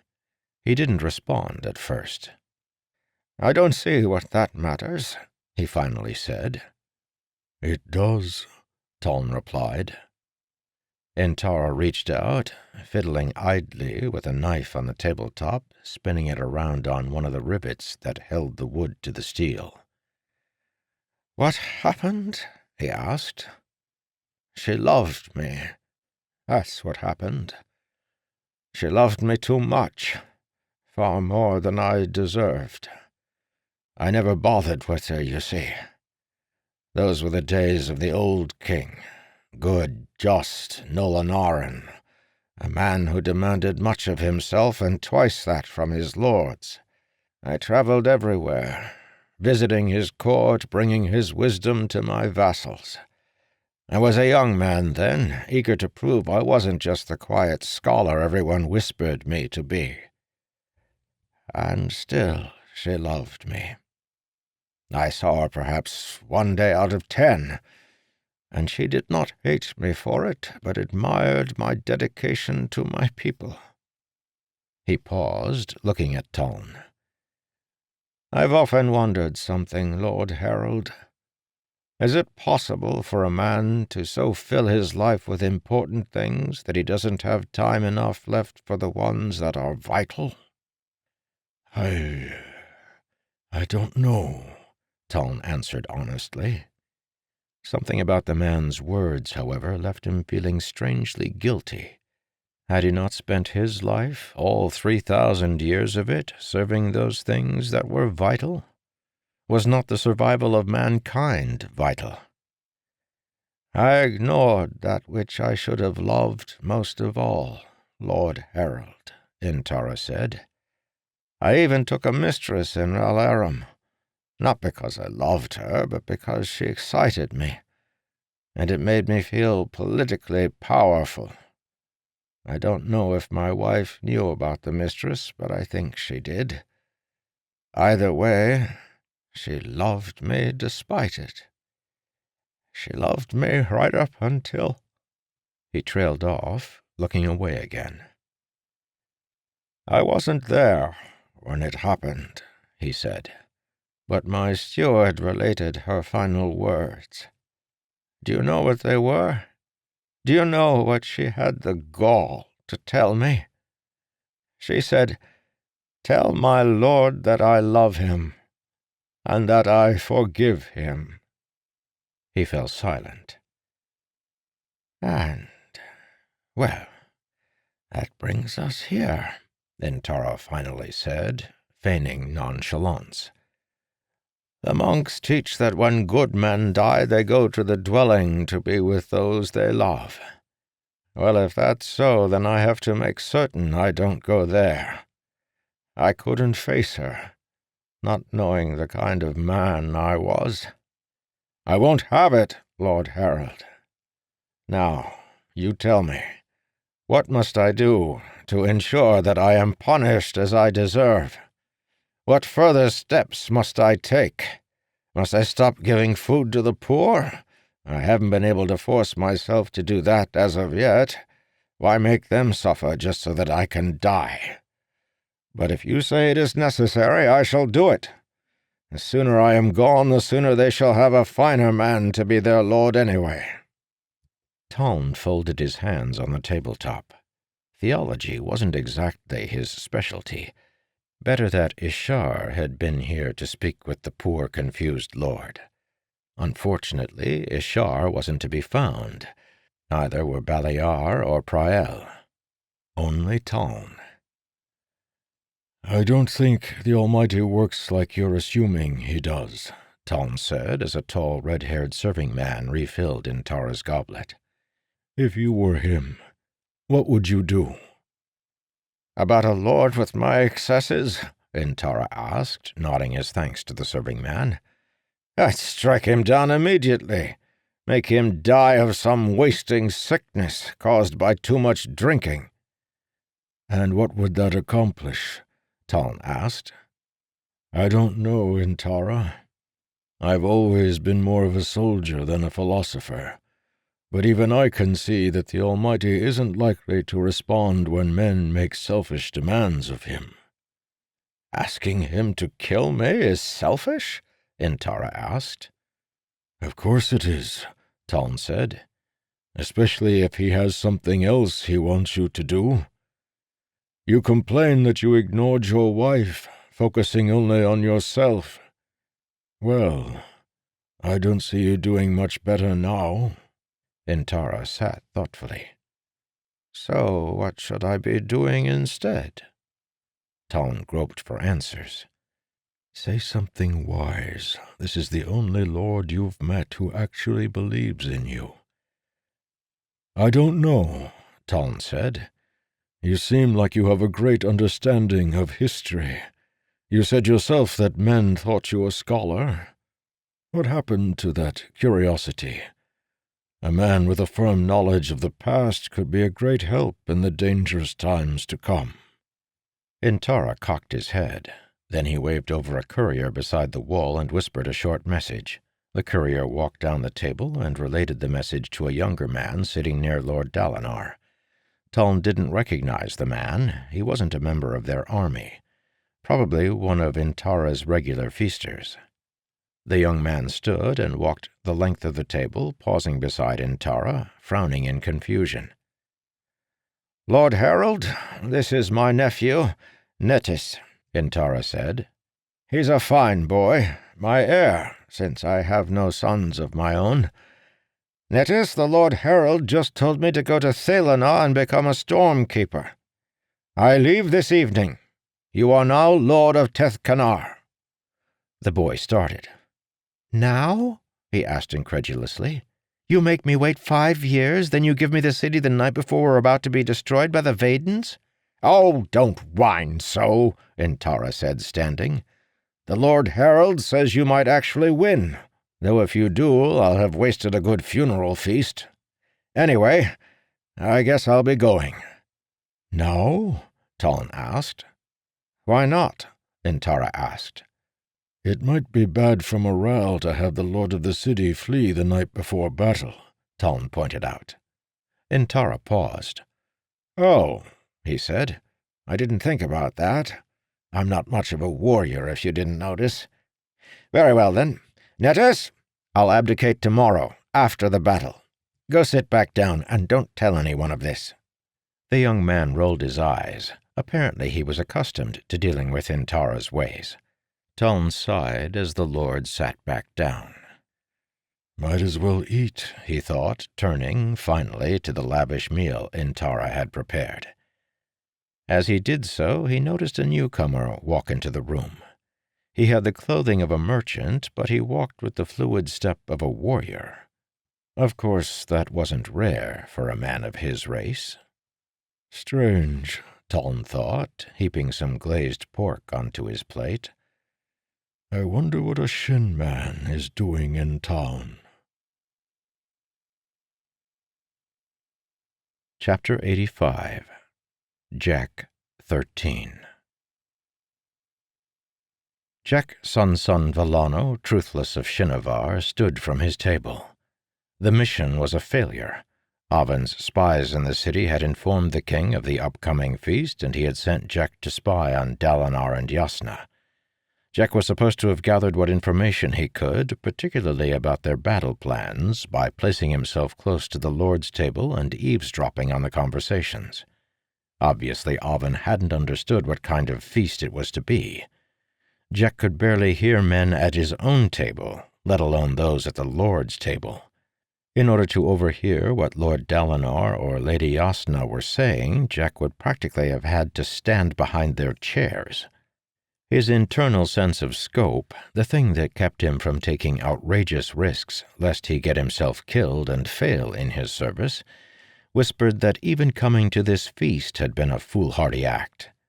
His connection to Avon was well known in the Vaden camps. If his description reached the Aleth and someone made a connection... But he could only do as his master commanded. He had come. However, there would be no report. He had heard nothing of particular interest. Lord Dalinar didn't even want to be at the feast. It was unlikely he would discuss any of his battle plans with the infamously negligent Lord Intara. Jack made his way toward the room's exit. Avon would not be pleased. The Vaden king had asked Jack to take special notice of the songs the various lords requested of the feast's balladesses. However, there were no ballads being sung, or rather, there were 10 sets of them being sung, all by separate minstrels or performers who stood beside individual tables. Jack couldn't distinguish one song from the next. He would be able to provide no clues of personality for Oven to pick apart and analyze. Jack paused by the door, giving the feast hall one final glance before retreating, and at that moment he saw something that nearly made his heart stop. Standing at the Lord's table, wearing servant's clothing and pouring wine for the important men of Alethkar, stood Oven Vadenal. Jack stood frozen by the door, watching the king with stunned eyes. No one in the room was paying Oven any attention except to demand more wine, and Oven did as requested, moving with the alacrity of a trained servant, keeping his head down and his posture slumped, though he did keep his eyes up, watching lips as he moved. "It's a good thing the room is so noisy," Jack thought. "He'll have an excuse as to why he didn't hear those who call for wine." It was ridiculous. It was foolhardy. It was insane. But there he was, moving to Lord Dalinar's side and refilling the Aleth King's own goblet. And yet, as Jack watched, he realized that it would have taken quite a fluke for someone who didn't know Oven personally to connect this subservient wine-pourer with the idiot king of Vadenar. Oven did an admirable job of disguising himself, both in appearance and in posture. And, this close to Prala, with its less uniform breeding stock, a man with red hair was not so unusual as one would be in central Alethkar. "He spent 30 years passing himself off as an idiot," Jack thought. "He knows a few things about disguise." The king's idiot facade, then, had been flawless enough to fool even Jack, who had training from the finest Shin masters. Even still, coming to Teth Kanar was a foolish move. Oven's army was still a couple hours' march from the city. If the king happened to be recognized, or somehow got into trouble... Oven looked up as he poured, noticing Jack, and nodded toward the doorway with a covert gesture. Jack stepped outside and sought a shadowed alcove. Oven joined him a few minutes later. Jack stood for a moment, uncertain how to begin. Oven, however, was at no loss for words. "She's here," the king said with intensity. "I had to be certain." "Who?" Jack asked. "Yasna Kolin," Oven said with a soft, concerned voice. Jack frowned, and he had to catch the king's attention again before speaking. "What is it about that woman that frightens you so?" he said. "You've been unnaturally fixated upon her ever since this campaign began." Oven paused. "The seers told me that either I would destroy her or she would destroy me," he said, glancing toward the feast chamber. "She worried me even before that, assassin. The woman is crafty. Without her there would be no Alethkar as we know it today. She was the force behind her father's throne, the true reason for his victories. She was the only thing that kept that fool Elhokar from making a disaster of his Pralir campaign. Dalinar I can face. The man Meridas I can defeat. Yasna Kolin, she troubles me." "Troubles you enough to get yourself captured?" Jack asked pointedly. "Why did you come to Tethkanar? You sent me to be your eyes." Oven shook his head. "You cannot see as I can, assassin. You cannot hear as I hear." "There is nothing to hear," Jack said. "No ballads were played this evening." "Ah, but that is not true," Oven corrected. "There are minstrels aplenty, each one seeking recognition from a lord or lady to further their career. Those with courage approach the Lord's table and ask if they may play a song. Dalinar himself has been forced to request 2 this evening." Jack frowned. "Oven has been here that long? Why didn't I notice him before?" "But songs aren't the only way," Oven continued. "No, They are just one sign. Watch a man. Watch how he reacts, what decisions he makes, and you will know him. What does he think of this feast? Does he find it too loud, or does he enjoy himself? How does he deal with the battle on the morrow, and the knowledge that he is outnumbered? That will affect how he leads his men. These are the things I must know, for tomorrow will be vital. I will face Yasna Kolin, and regardless of the armies and shard-bearers, she and I will be the ones who battle." Jack's frown deepened. Oven had an overinflated view of one person's place in events. Perhaps it was because he thought himself so influential. The king made it sound as if none of the other warriors had anything to do with victory and loss. If that were the case, then what was the purpose of having a larger army than one's foe? "I must return," Oven said, holding up the wine pitcher again. "I am playing the role of a simpleton from Rimac, taken in by Dalinar's army as a refugee. There are so many strangers in the city that the palace cooks were willing to accept my story. They are short-handed. Intara throws many feasts, but this one is extravagant, even for him." Jack paused. His oaths prompted him to speak.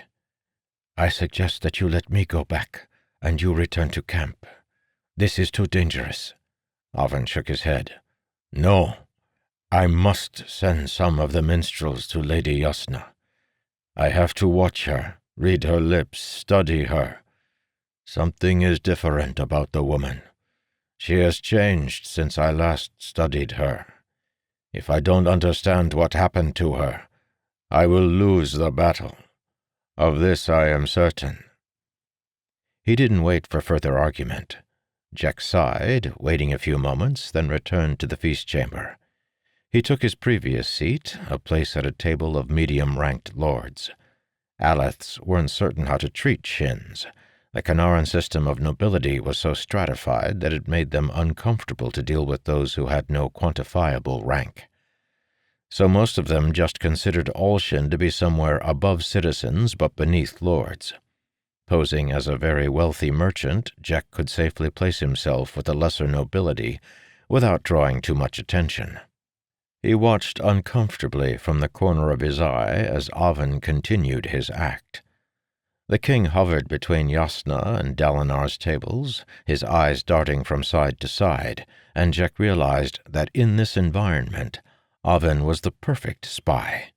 Within the cacophony, men would likely feel at ease speaking their minds, confident that no one would hear. But, as Oven had said, others did not hear as he did. He could read their lips from a goodly distance away, piecing together conversations far too quiet for another man to overhear. As Jack watched, minstrels did indeed approach Lady Yasna, and some even stayed to perform, though how they expected to distinguish themselves among the sounds of other players, Jack did not know. Only once did Jack consider betraying Oven. It was a shameful thought, but it was born of a seed Oven himself had planted. The war could be stopped with a single covert meeting. If he went to King Dalinar and told of what he knew, Oven would be captured, punished, his armies sent home. But no. Jack's fallen honor, the memory of promises he had made before his truth was taken, was all he had. The Holatental knew best, and they had commanded him to this action, to atone and to sin. It was a long, uncomfortable evening. Eventually, Dalinar and Yasna both retired, off to their camp to prepare for the next day's battle. Oven disappeared into the kitchens a few moments later. Jack found the king again on the outskirts of town. The gates were still open. With so many men passing from the city to military camps outside, it would have been impractical to close the city. The two men walked quietly until they were well outside of the city and had retrieved their separate horses. "Did you find what you needed?" Jack finally asked. Oven frowned. "I'm not sure," he said. "You will know tomorrow evening. By then, either Yasna or I will be dead." Chapter 86. Finale. It was a hot, muggy morning, despite the sea-borne breeze. Taln stood on the battle line, waiting in the heat as the Vaden army assembled atop the late ridge. The men around him shuffled anxiously. Not an honor guard. In Taln's experience, an honor guard was just something to get in the way, something to keep a lord out of danger. He did not intend to stay out of danger. The lives of too many men would depend on this battle, men he had trained, men who trusted him. It was a dangerous position for him to be in, helping one kingdom above another. Heralds were not supposed to fight men's wars for them, nor were they supposed to favor one faction over another. Yet working with them, training them from disorganized scavengers into a cohesive army, had caused an affection to grow within Taln. How could it not? The men who stood by him, therefore, were no honor guard, but comrades. They carried spears, not swords, and they wore no expensive armor. Taln chose to fight beside the spearmen he had trained, and this time Jasnah could not complain. At Kholinar he had been too valuable to risk, but in this battle they were all at risk. The heat did not abate, and his men began to grumble. "Steady," Taln cautioned, glancing toward the ridge and the army that sat on its lip. The Vaden army had not pushed their march hard. They would have been foolish to do so. No, they were rested and prepared. But so were his men. Though Taln was loath to admit it, the previous evening had done his men good. Intara had sent them food and drink, though not much of the latter. After so much marching and fleeing, an evening of relaxation had helped their overall strength. Perhaps they had been able to forget for a moment the danger that was coming. The danger that had arrived. The Vaden warriors lined up in great formations atop the ridge, ready to march down the slope. Lady Jasnah had arranged the Aleth forces as Taln had projected, placing their backs to the city. The Vadens would march down from the southwest, exposing themselves to bowshot from the city walls. The Aleth armies would keep Vaden awakeners from getting to and destroying the walls themselves. There was no room to back away, however. If the Vadens overran them, the Aleth forces would be crushed against the city. The men continued to shift. They had only seen true battle once at Kholinar. This fight would be different. In fact, it was opposite. The Vaden forces held the high ground and would come crashing down upon the smaller Aleth armies. Hopefully, none of his men saw the connection, that this was almost exactly the same strategy they had used against their enemies at Kholinar. The men were nervous, but Taln expected that. He had stood with many a nervous, untested line during his extended lifetime. He had been a herald for so long that he had forgotten what it was like to fear death. How nice it would be, that fear of the unknown. True, it was uncomfortable, but at least it contained a measure of hope. Taln was left with something far worse. He knew exactly what awaited him when he died: madness, torture, and pain. He had to struggle not to think of it, lest the fires return. They threatened anyway. It had been a while since he had felt their creeping touch. They had stayed away almost all that time with Jasnah, but now she was lost to him. Is it possible for a man to so fill his life with important things that he doesn't have time enough left for the ones that are vital? He had said he didn't know, but that was a lie. He knew the answer, even if he didn't want to admit it. The sky turned red. The heat of the day suddenly seemed weak compared to the fires in his mind. No, Taln thought, not now. I will not fail these men. He forced the fires away, quenching them with determination. A figure moved up beside him, though Taln was so distracted by the conflict within that he barely noticed its arrival. He breathed deeply, controlling himself, before finally looking to the side. Kemnar smiled, glistening in his shard plate. "Shouldn't you be with the lords?" Taln asked. Kemnar shook his head. If there's one thing I've learned, my friend, it's this. When there's a battle, I want to be as close to you as humanly possible. Taln smiled, and somehow Kemnar's friendly face gave him the final boost he needed to push away the fires. Kemnar was a link to Jasnah. Kemnar tensed suddenly, and the men around Taln grew still. Taln turned in time to see the Vaden forces begin piling over the ridge in neat formations. The battle had begun.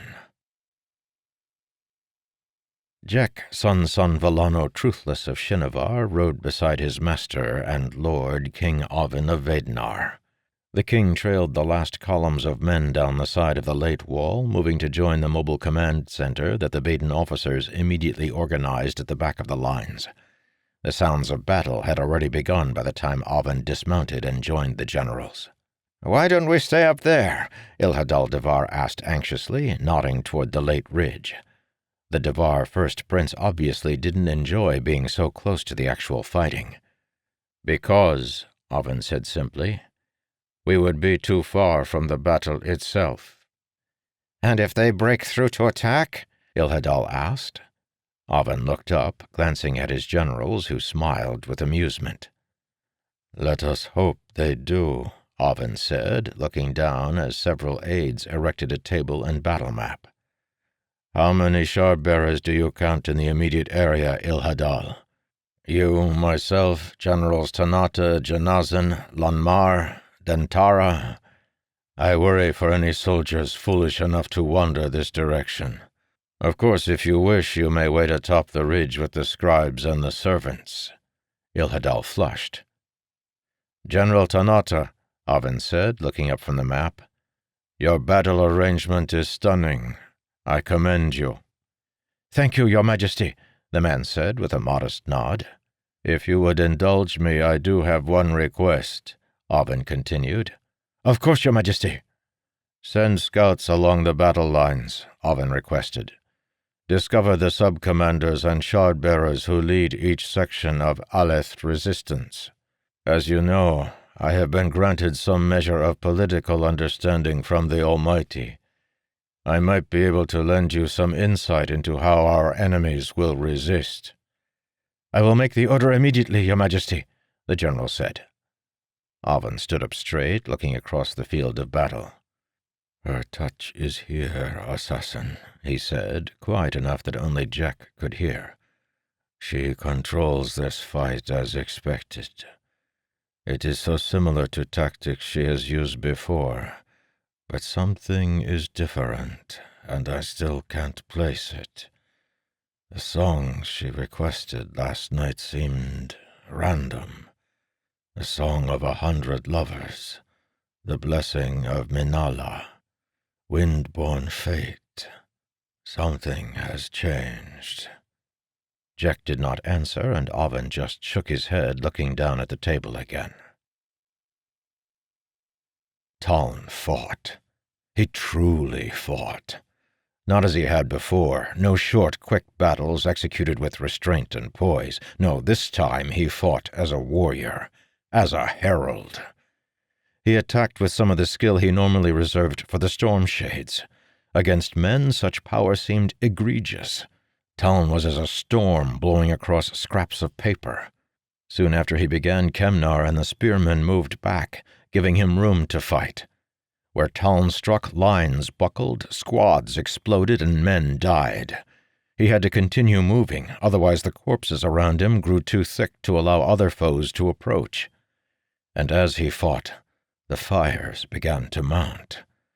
They were far at first, but they crept forward, hungering for his sanity. In the distance, far away, he could hear the screams, the terrible, inhuman yells that accompanied the dark thing that came with the fires, the dark thing that came for him. "They shouldn't be," Taln thought as he fought, shearing through 3 men at once, spraying their blood across the line of men behind. A shard-bearer stepped up to stop him, but the man was little more than a bump in Taln's path. The shard-bearer fell like the others, killed by sword strokes that came faster than the man could register. Why do the fires come for me? Talon thought with frustration.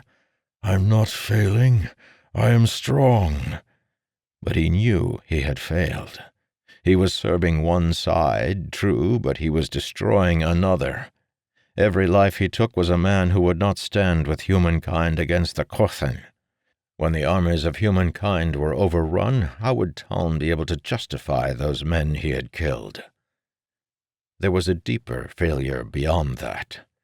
He said he was determined to serve mankind, but how could he serve mankind if he himself were not stable?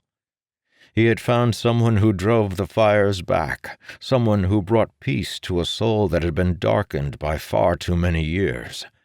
If he had dedicated himself to her and accepted the sanity she offered, would not that have been better for mankind?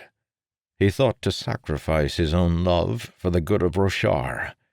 It wasn't until after he had done so that he realized his love of Yasna and his love of Roshar were not opposing needs, but one and the same. You're sheltering him. Yasna looked up with surprise. Their command center lay in one of the corner towers of the city wall. From the tower's vantage, they could watch the battlefield with ease. An open, square room, it was designed for archer placements, but had easily been converted to hold a large map table. Here, Dalinar said, pointing toward the map and indicating a section of the eastern flank, the section where Taln fought. I realize that he is important to your plans, Yasna, but there's no reason to protect the Herald now. He has helped the morale of the troops, but you cannot waste resources protecting him. Besides, from all reports, he's almost an army unto himself. I don't think you need to worry. Of course, Yasna said quickly, covering her flush. Dalinar was right. She was dedicating too many resources to Taln's side of the battle. She made a few commands, fixing the problem. Dalinar nodded. I'm going to that hill near the docks, he said. We've lost 2 shard-bearers there. I need to find whoever's dueling them. Take a troop of heavy infantry with you, Yasna said. Have them block that hole east of the hill. I've sent 3 squads of spearmen there, and it still keeps weakening. Dalinar nodded, sending a messenger to prepare his horse. He paused, looking back at her. I'm glad you're here, Yasna. There is no one I'd rather trust my battlefield to than yourself. With you here, I think we can win this. Yasna nodded thankfully, and he was off. Unfortunately, his brave words were no match for her logic. It was going to be a difficult battle. She had never faced such poor fighting conditions. The enemy odds weren't overwhelming, but they were great enough to give ominous signs on the map. In addition, the enemy commanders were obviously competent. Not geniuses, but neither fools. They used a straightforward, stable offense. They didn't need flashiness to win, only consistency. Beyond that, there was a hint of something else. While most of the moves were basic, the enemy maneuvers contained occasional hints of brilliance. An offensive strike would work particularly well for a reason she couldn't quite discern, or a squad of troops would defeat a commander who should have had no problem with such numbers. It could have been coincidence, but collected together, the incidents formed a pattern. Someone on the other side was either very gifted or very lucky. Yasna looked up from the map, glancing through the window toward the battlefield itself. Several lines of troops were marching back to join her reserve forces, the first of the squads she had withdrawn from around Taln. He will be fine, she thought. He doesn't need any help. He's Taln. Besides, there was always Kemnar. Good, efficient Kemnar. Though she had decided not to give him any more orders, she had given him this one final request, to watch over Taln. He'll be fine, she repeated to herself. The winds know, of all the people you need to worry about on this battlefield, Taln is the last.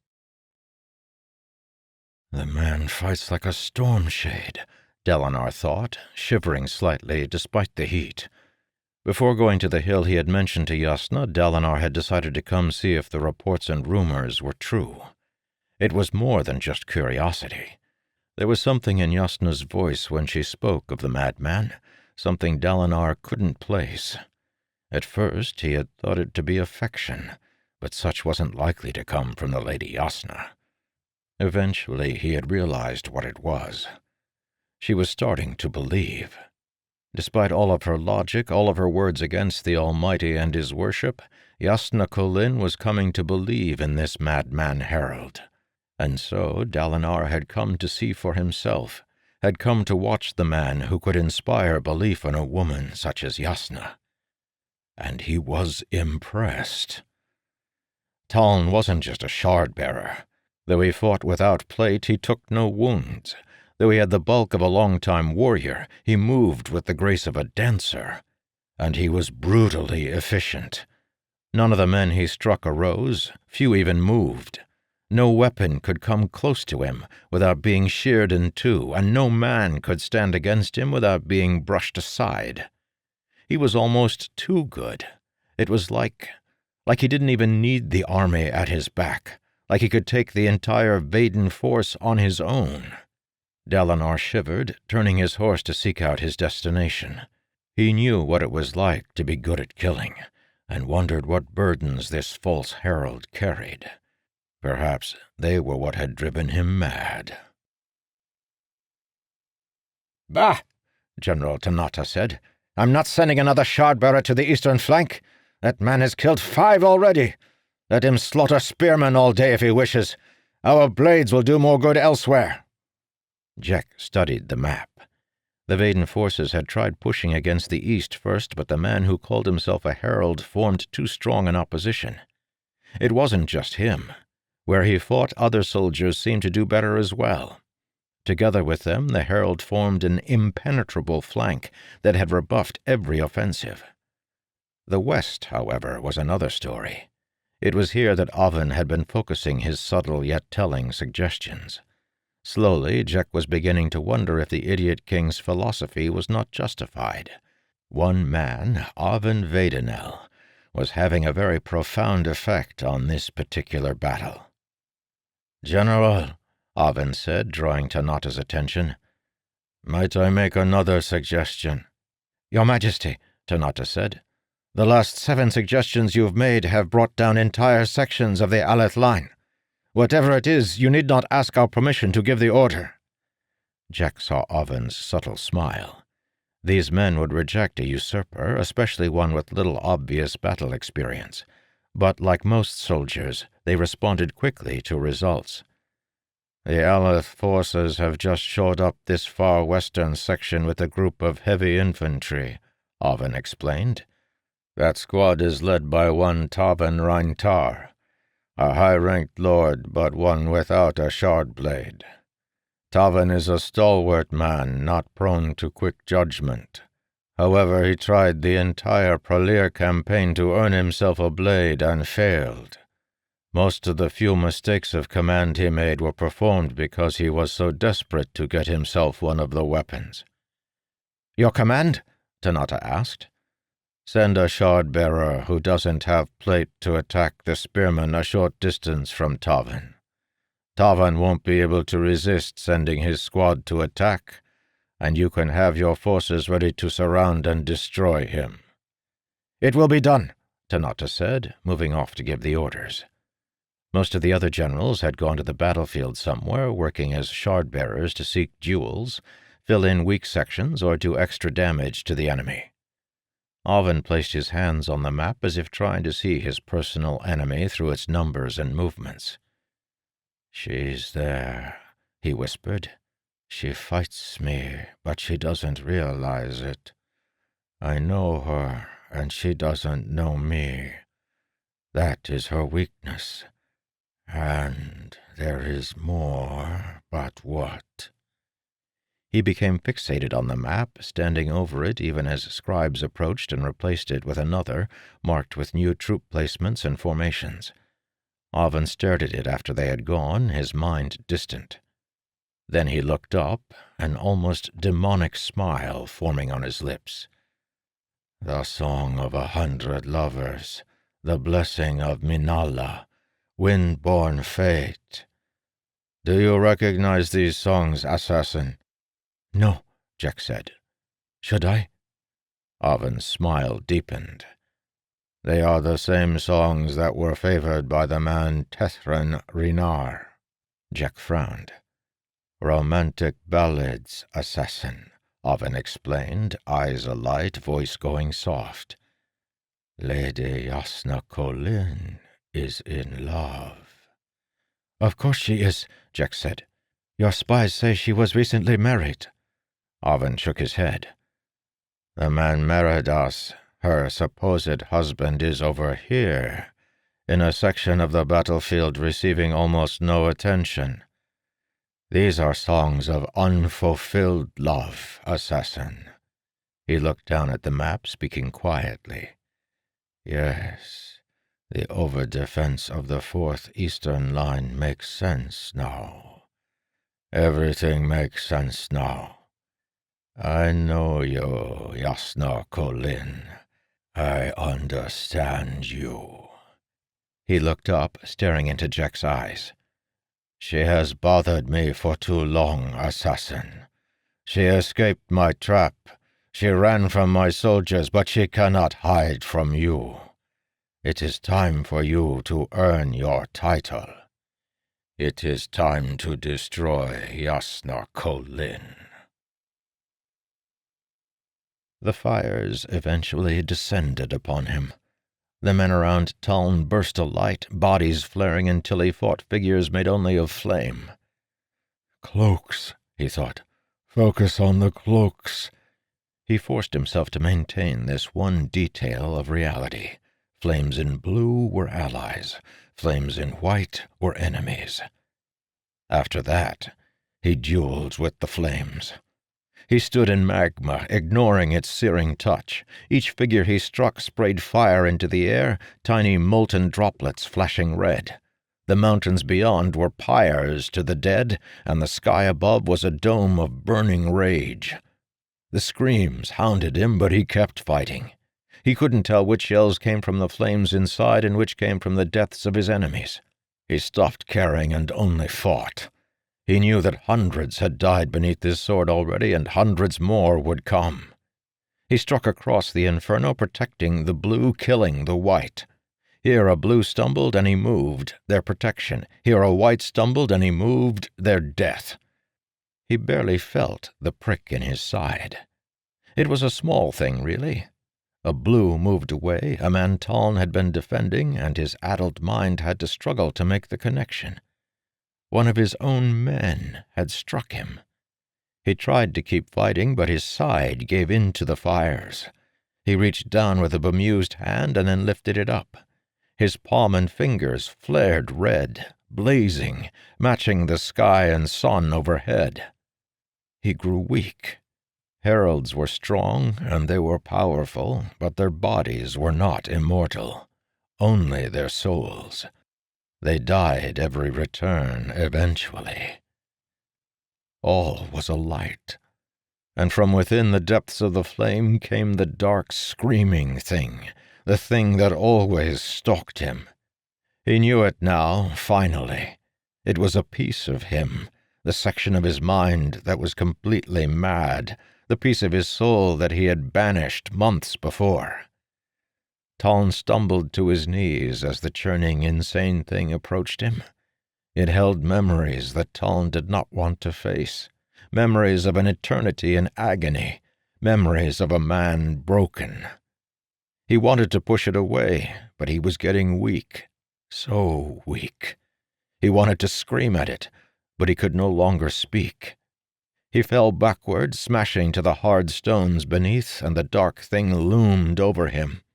He had no voice for yells, only a whisper. Yasna, he mumbled as the dark madness took him, and the flame that was Tuln fled into the void. The false herald collapsed, dead. Jack pulled up the side of his stolen Aleth cloak, obscuring his face as best he could as he screamed, "The herald!" Men stopped fighting on both sides to regard the dead man.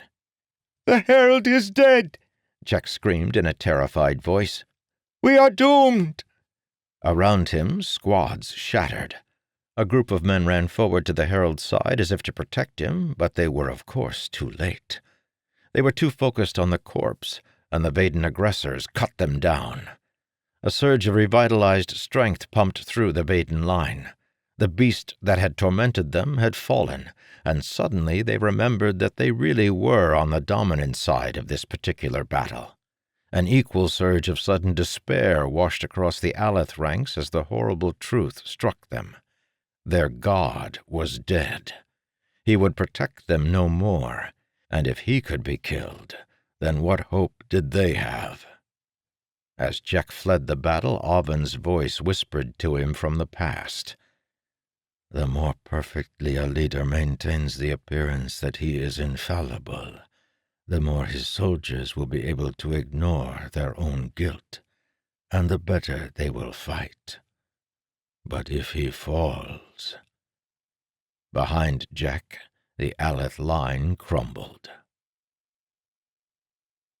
Yasna saw the ranks falter through her window, but she didn't know the horrible truth, not until the beleaguered messenger arrived. She nodded at his words, but stopped listening halfway through.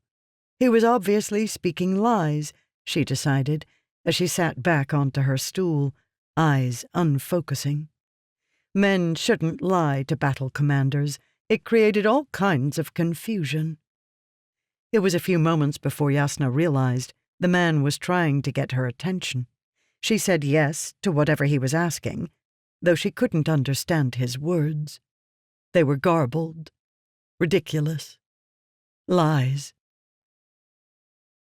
The shard-bearer finally yielded. Dalinar stepped back, puffing and dismissing his blade as a squad of soldiers rushed forward to take the enemy shard-bearer captive, stripping him of plate and blade. Former Aleth shard-bearers who had lost their blades waited back at the city, hoping to be equipped with captured weapons so that they could rush onto the battlefield and bolster their side. Dalinar grimaced, holding his arm. His opponent's blade had bit deeply there, scarring the metal and pushing a strip of it into Dalinar's shoulder. He could feel blood seeping into his gauntlet and cursed the foolish mistake that had given him the wound. He would have to return to the city to be bandaged. As he turned and pulled himself, with some effort, onto horseback, he noticed a messenger dashing his direction. Dalinar moved back away from the line, riding slowly to meet the man. "My lord," the messenger said, puffing, "you are needed at the command center. The eastern line is crumbling." "What?"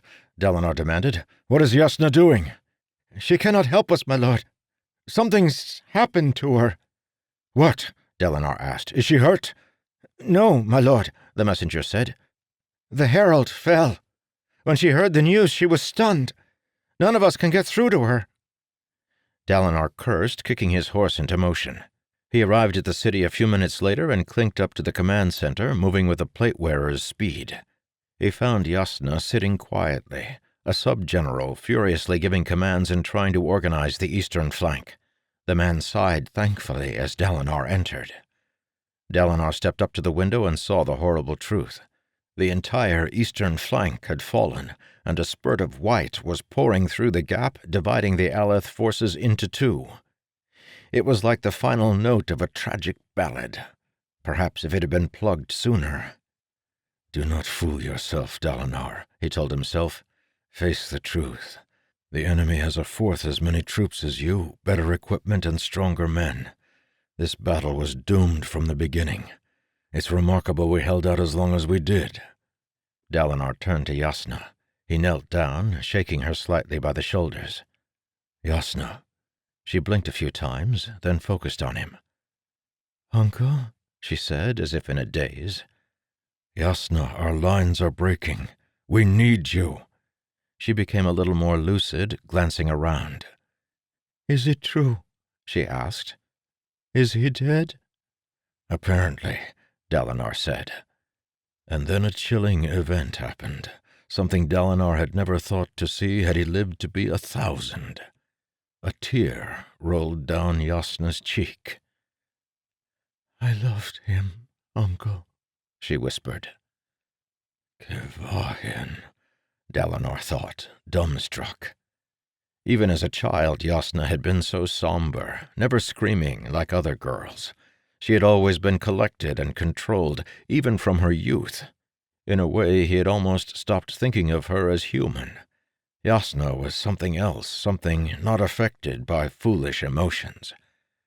But she was human. All too human. "Oh, child," he said, pulling her close. "My Lord Dalinar!" an alarmed voice called. Dalinar stood. Yasna's pain would have to wait.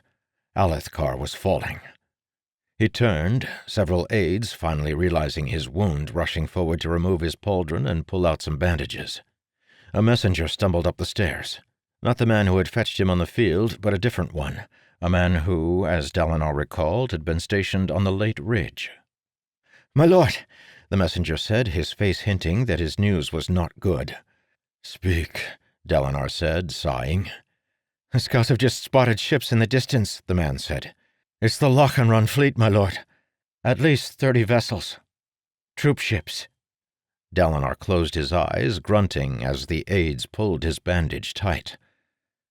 "So it was a game all along," he said. "They knew we didn't have a chance. They pushed us to the coast, then brought in their fleets. 30 or more vessels. Thousands, perhaps tens of thousands more men." In a strikingly unnerving thought, Dalinar realized something. "I am the last king of Alethkar." Jek entered the Vaden command camp to a scene of general jovialness. 2 of the generals who had been afield had returned, and they stood around the map table, smiling and congratulating one another.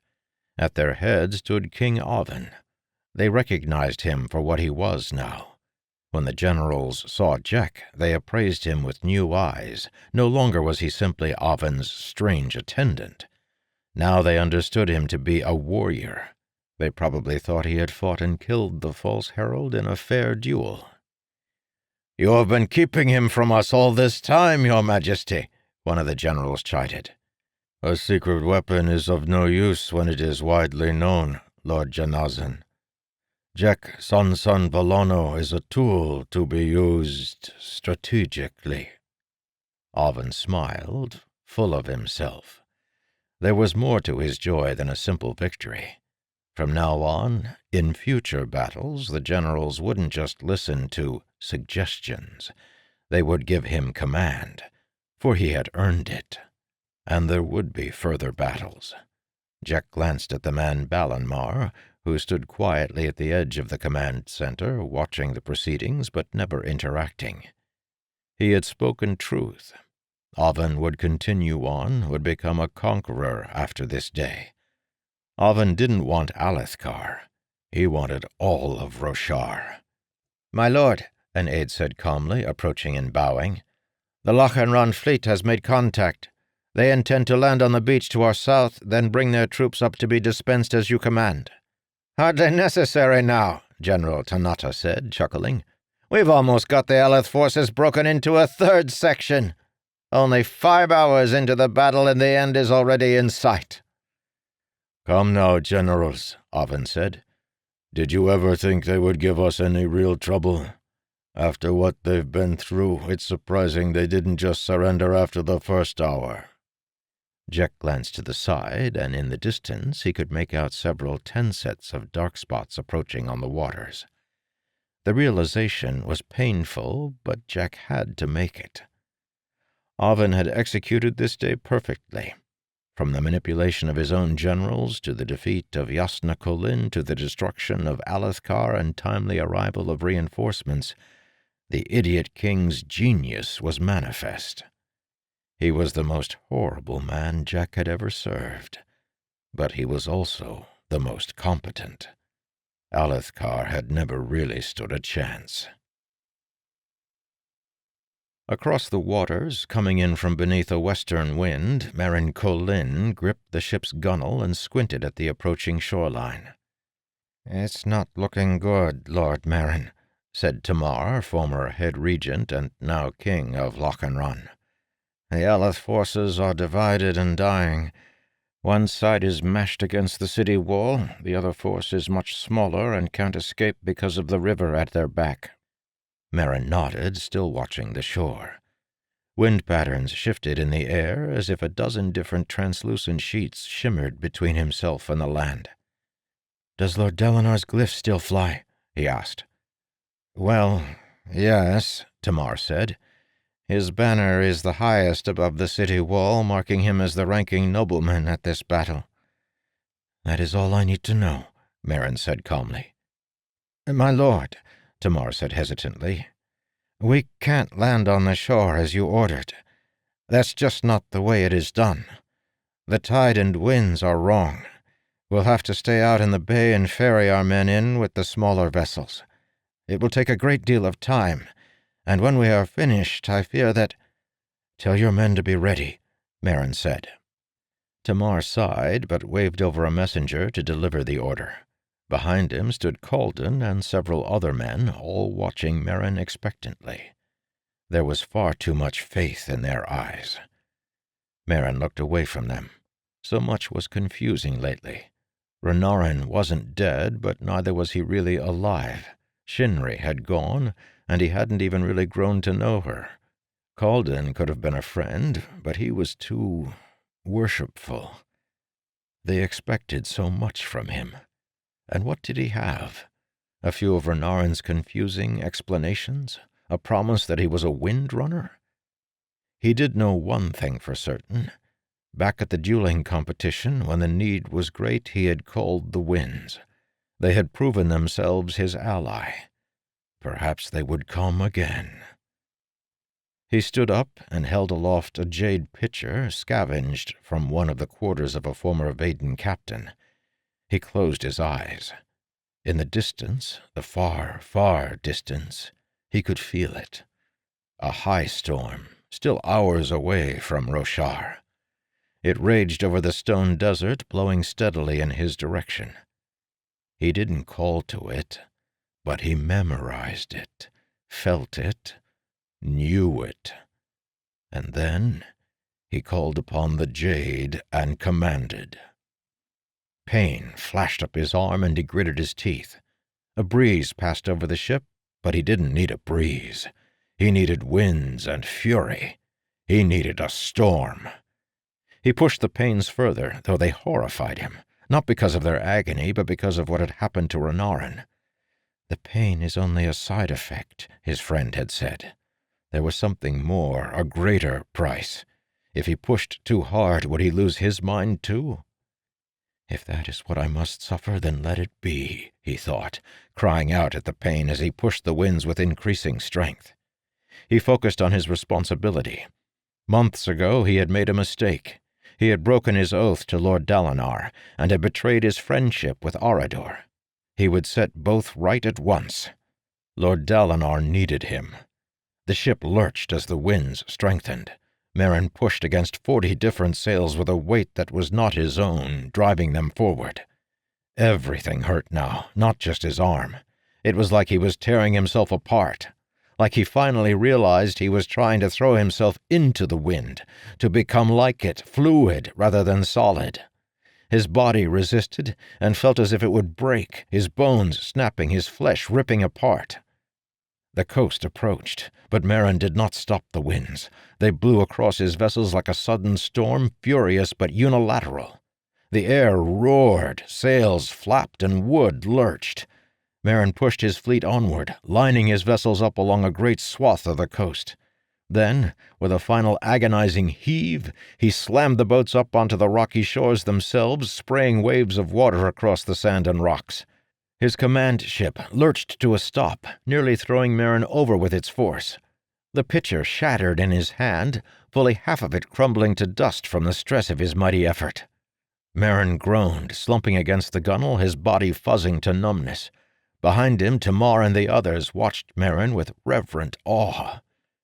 Great, Merrin thought, leaning back against the ship's railing and puffing slightly. "Well," he demanded, "get your men out! We have to attack before they realize there aren't any Vadens captaining these ships." The men moved. Hundreds flooded over the sides of the ships, gathering on the shore. Calden approached with Merrin's plate, and Merrin allowed the man to help him put it on. He had learned something odd about the plate. It interfered with the winds somehow. While Merrin was wearing it, he couldn't push against himself. Neither could he touch a man wearing plate with the winds. Something built into the armor's magics protected men from the effects of his powers. This day, however, he didn't feel that he was going to be pushing with the wind much more. He couldn't afford to spend the entire battle numb. He had already hurt his body too much. He felt as though he could barely move, though the plate lent him some strength, pushing back the fatigue of wind-running. Merrin forced himself to stand up straight, ignoring his numb, useless arm.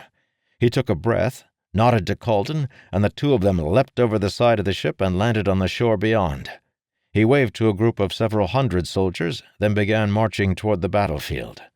Other squads followed, forming into quiet ranks at first, moving exactly as the Vadens had ordered.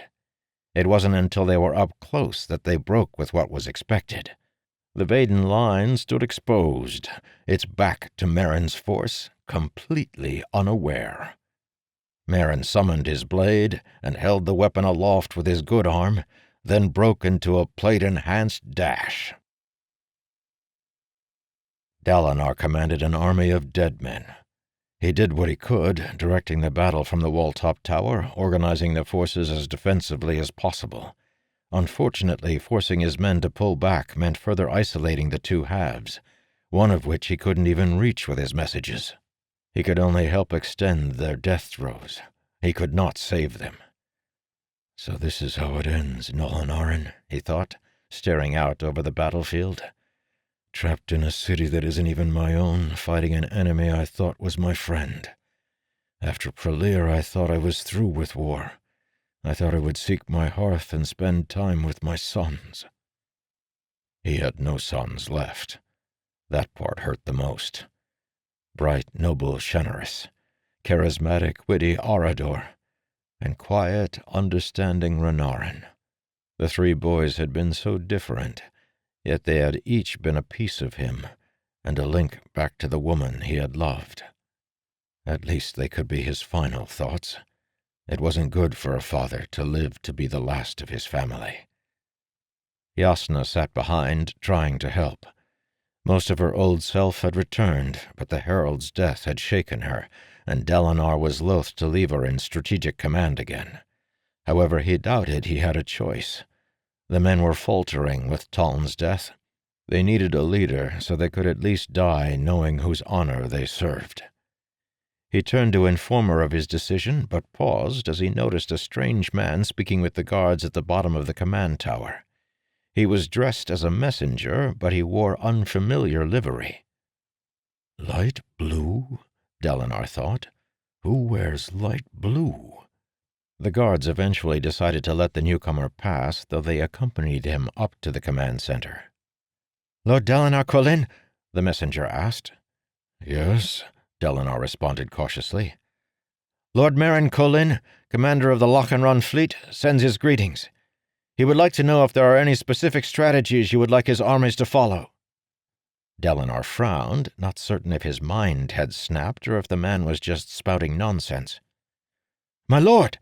one of the sub-commanders cried. "Come look!" Dalinar glanced out the window. There, at the back of the enemy line, he saw an incredible sight. The Lochanron armies were charging the back of the Vaden lines. Dalinar turned back to the smiling messenger. Hope, an almost unrecognizable sensation, glimmered within him. Behind him Yasna stood, hurrying to the window. "Merrin?" Dalinar asked. "Young Merrin? From Alethkar?" "Yes, my lord," the messenger said. "He freed the Lochanron from Vadenar, and we have come to pay back his heroism. He has told our armies to follow whatever battle commands you or Lady Yasna might recommend." "Merrin is alive." "My son," Dalinar demanded. "Renarin, does he live?" The messenger hesitated. "He has suffered a grievous wound, my lord." "But he lives?" "Yes, my lord," the messenger said. "That is reason enough to continue fighting. Yasna, you can command here?" "Yes, uncle," she promised. "Bring my horse!" Dalinar bellowed, replacing his pauldron as he pushed past the messenger and rushed down the stairs. Merrin's armies crashed against the exposed Vaden lines. However, Merrin himself saw a more ripe target. "Kalden! Tamar!" he yelled, pointing at what was obviously the Vaden command center. "Bring your squads!" 300 men broke off the main column following Merrin as he rushed the chaotic command center. The Vadens reacted with alarm, calling out in their foreign tongue. 3 men in shard plate stood around a table at the center of the camp. Merrin rushed the first one, barely allowing the man enough time to raise his blade to initiate a duel. Merrin spun, striking with a fluid blow. The shard-bearer raised his weapon to block the obvious attack, and Merrin skepped his blade, phasing it briefly into smoke. His blade passed through that of his opponent, a small bit of smoke puffing free. It winked back into existence just as it slammed into the man's throat guard. The shard-bearer stumbled back, stunned, and Merrin threw his weight into a second swing, shearing the man's head from his shoulders. Merrin didn't stop to pause as he moved on to the second shard-bearer. To his side, Kalden attacked the third man. Merrin engaged his opponent, attacking quickly, not giving the man time to react. To Merrin's side, several people watched the duels. An older man in Stormkeeper's robes and a tall red-haired man with a commanding bearing stood out. Within moments of the attack on the command center, the tall man was surrounded by nervous guards. He wore no plate, but Merrin saw smoke forming around his hand as he calmly watched the battle's proceedings. This is their leader, Merrin decided. Merrin's current opponent was not very good. Short of stature and aging, the man fought like one practiced with a blade, but not a master of it. Merrin needed no winds or skepping to turn aside the man's attack, then slam a couple of blows against his shoulders. "I yield!" the man cried, lowering his blade and holding out his hands. Merrin snorted, slapping the blade out of the man's hands. Several soldiers ran up to take the Vaden prisoner. Already, Merrin's men had secured most of the camp. Some Vaden soldiers from the main line were making an attempt to fight through to their commanders, but someone was rallying the Aleth near the castle. The Vaden army had gone from a powerful aggressor to a defender smashed between 3 different enemy forces. Merrin pointed at the Vaden leader within his blade. "Take this man captive," he told his men. "Unless, of course, he wants to duel me with that blade of—" Movement flashed at the edge of Merrin's vision. Before he could turn, before he could raise his weapon in defense, he caught a glimpse of a small man in loose clothing dashing toward him. The man carried a long, efficient-looking knife. Merrin recognized him. The Shin warrior, the one who had taken him captive on the plains of Alethkar. The man with the unnaturally fluid step. Merrin's reaction was sudden and guttural. Even as the Shin man jumped at him, Merrin summoned the winds. Pain flared in his wrist, and the winds curled and twisted around him. A column of air smashed into the Shin man, throwing him backward, ripping the knife from his fingers. The Shin warrior was tossed across the camp in a blast of wind. He smashed through the map table, then crumpled to the ground on the other side. Merrin stood breathing deeply for a moment, trying to fight away the flaring pain in his wrist. To his side, Kalden wasn't faring very well in his duel. The man had only received his blade a short few weeks before, and he had very little sparring experience. Merrin spun, turning toward the Vaden leader, who was now ringed by 2 10-sets of Lochenron spearmen. The man stood alone. Where was the other, the old Stormkeeper? The aged man had disappeared.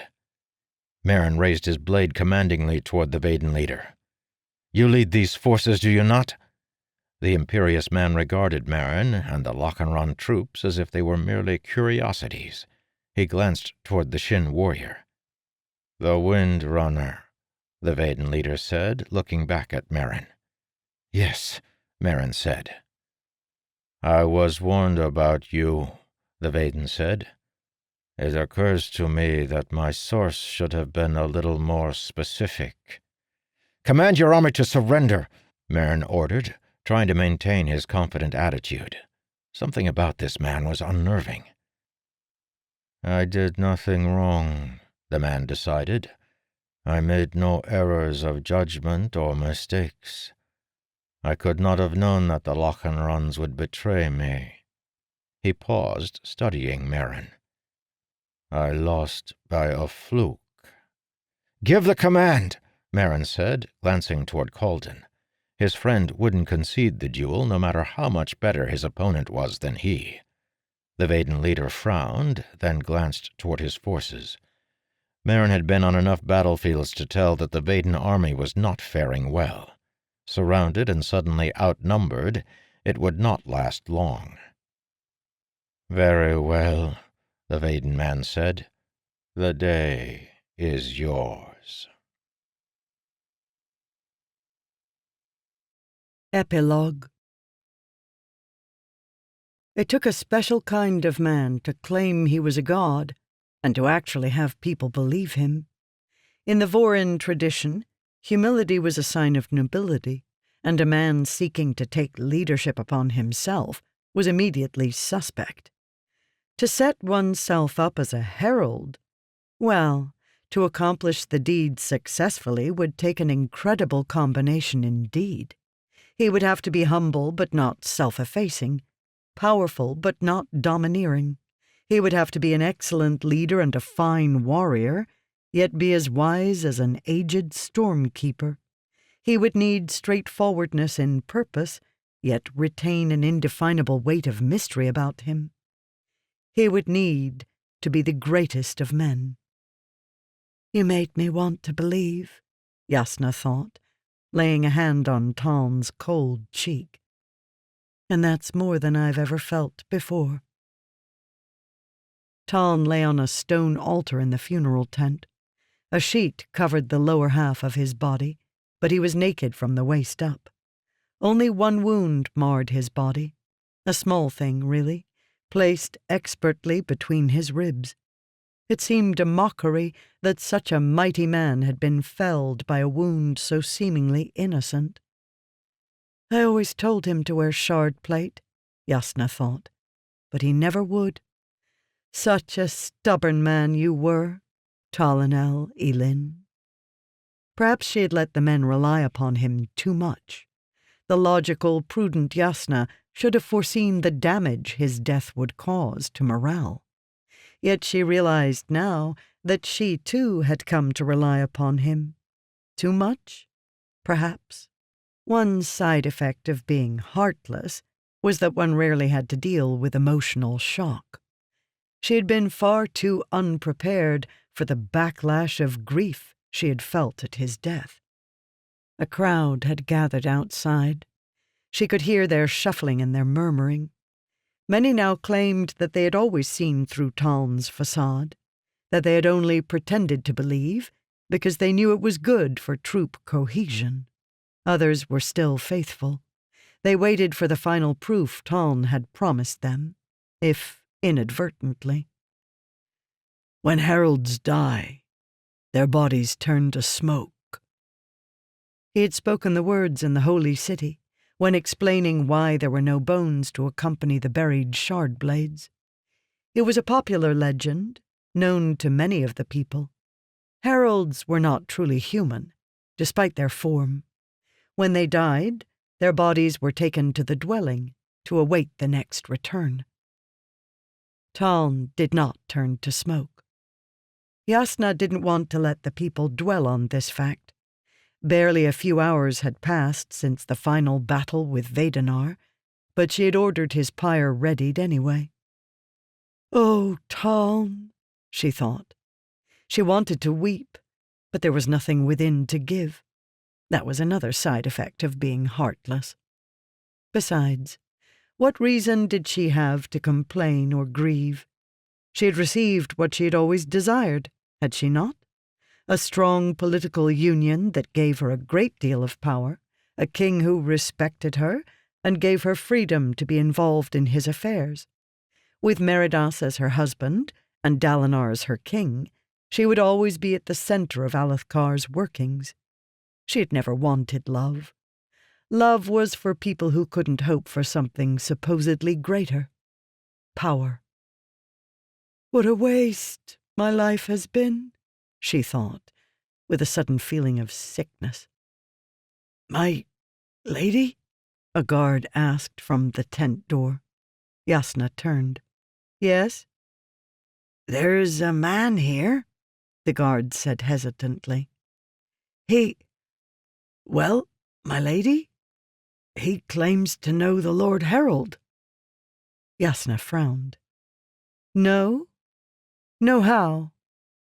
He claims to be the man's brother-in-law, the soldier explained. Yasna felt a chill.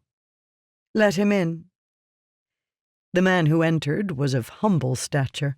He had a ring of baldness at the top of his head, and he appeared to have a nervous twitch of the fingers. He kept his eyes low, though he did glance at Taln's corpse. What is this foolishness you told my guard? Yasna asked. I'm sorry for being foolish, my lady, the man said quickly, his voice thick with a Rimac accent. But I do speak the truth. That man, the Lord Herald, well, his other name is Tavan. He married my sister, my lady.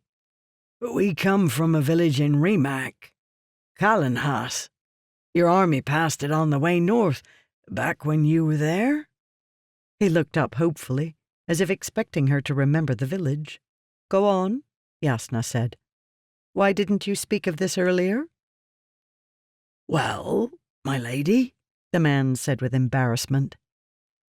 Tavan seemed to be doing so well for himself, you see. And when I spoke to him that once, he didn't even seem to recognize me. I figured that he either didn't want me to tell others about him, or that he didn't right remember himself.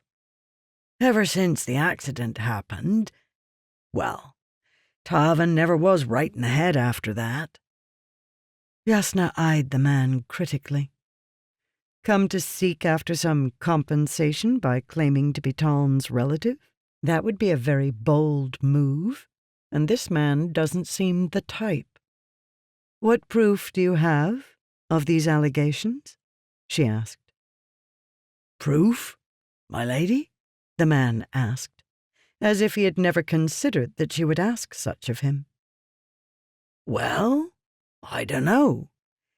Tavan did have a rather strange birthmark on the back of his neck. Yasna relaxed. She had seen no such thing while helping prepare the body for its cremation. The man was either mistaken or lying. It's there, right near the hairline, my lady, the man promised. You should look. Yasna paused. Near the hairline. She might not have seen it if Taln's hair were in the way. She didn't want to look. However, the logical side of her was fed up with being ignored. She reached out, turning his head and pushing back the hair. She paused. What did this birthmark look like? An oval sort of shape, my lady, the man said. Or at least I think that's what it was. He was kind of sensitive about people looking at it, he was. Yasna lowered her hand, then placed Taln's head back in its restful position. The birthmark was there, and the mystery had been solved. She had been right all along. Why did that make her feel so depressed? Tell me about him, she requested. You say that he was married? Well, he was, when my sister was still alive, the peasant said. Tavan was always a special man. He could make people listen to what he had to say. They liked him, even when they first met him. He grew up in Callanhas, in the house next to my own, but he left when he was just a lad. He promised my sister he'd come back, and he did, some 5 years later. Said he'd spent the time training with a mercenary group, learning to fight, he said. He was tired of Callanhas being pushed around by any bandit or thief who decided to force us to give him a levy.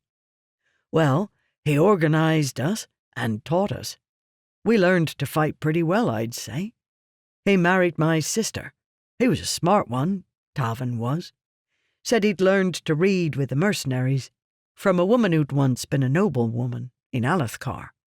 He didn't care that it was a woman's art. To him, It was just another skill to learn. He had books too, my lady. I don't know where he got them, but they were old. He found them fighting somewhere in Rimac, I suppose. Maybe the Holy City itself, do you think? I really don't know, Yasna said. Continue. Well, he knew all kinds of strange things, the peasant said. Was always telling them to people, though they didn't make any sense to us. Pretty random, those things he said and things he knew. But he did train us good, and he fought like nothing else, my lady. He was so good at it. Bandits soon learned to stay away from Callanhaas, I'll tell you that. 10 years he led our town, and we were beginning to think pretty good of ourselves. But then... Well? Yasna asked. Well, the local despot, a real nasty man named Kess, he decided he was tired of Callanhaas ignoring his threats. He got together a lot of men, more than were even in our village, and he attacked. In the end, we just couldn't stop them. Remac's a hard place, my lady. Seems like for every man who has a mind to work for his food, there are 2 men waiting to take it from him. They got through eventually, though Tavan, he killed a number. In the end, Kess left Tavan alive. Killed my sister and Tavan's son, though. Killed them in an awful, brutal way, and made Tavan watch. After that, well, Tavan wasn't the same, like I said. We learned to do what Kess said, but Tavan, he just left. Walked away in a daze, and none of us had a mind to stop him, not with Kess's men watching us. And, well, that's about it. That was 5 years ago. I thought Tavan dead for sure, until that day your army passed and I went out to see the herald for myself. I don't know what he did during those 5 years, but I really don't think he recognized me. Tavan wasn't ever very good at pretending. Yasna nodded, closing her eyes. Oh, my dear, poor Tom. Is that what you saw? Those times when your madness almost took you? The times where your eyes fuzzed and you got that look of terror in your eyes? Was it her, being tortured? No wonder you wanted to forget. Yasna opened her eyes. Thank you, Citizen Praesh, the man said. You will be compensated, Citizen Praesh, Yasna promised. But I do want you to keep quiet about these things. The army wanted a herald, and your brother-in-law became one for them. I don't want to taint their memory of him. Of course, my lady, the man said. But if it pleases you... What? Yasna asked. I didn't come here for gems, my lady, the man said, hands still twitching slightly. I came for his body. You see, well, I want to make certain he's properly taken care of. I will see to that, Yasna promised. But that is all, Citizen Praesh, Yasna said firmly. The man jumped slightly, then bowed and backed from the room. Yasna turned to regard Taln's slumbering corpse again. I don't blame you for the lies, she finally decided, resting a hand on his shoulder. For to you, I don't think they really were lies. In fact, I think Brother Lon was right. We could use a few more liars like you. Merrin stepped quietly into the room. The battle was over, his armor removed, yet his arm still felt numb from his calling of the winds. Lord Dalinar still sat inside, cradling Renarin's near-lifeless body. Because of the battle's chaotic aftermath, the reunion, such that it was, had only happened a few minutes before.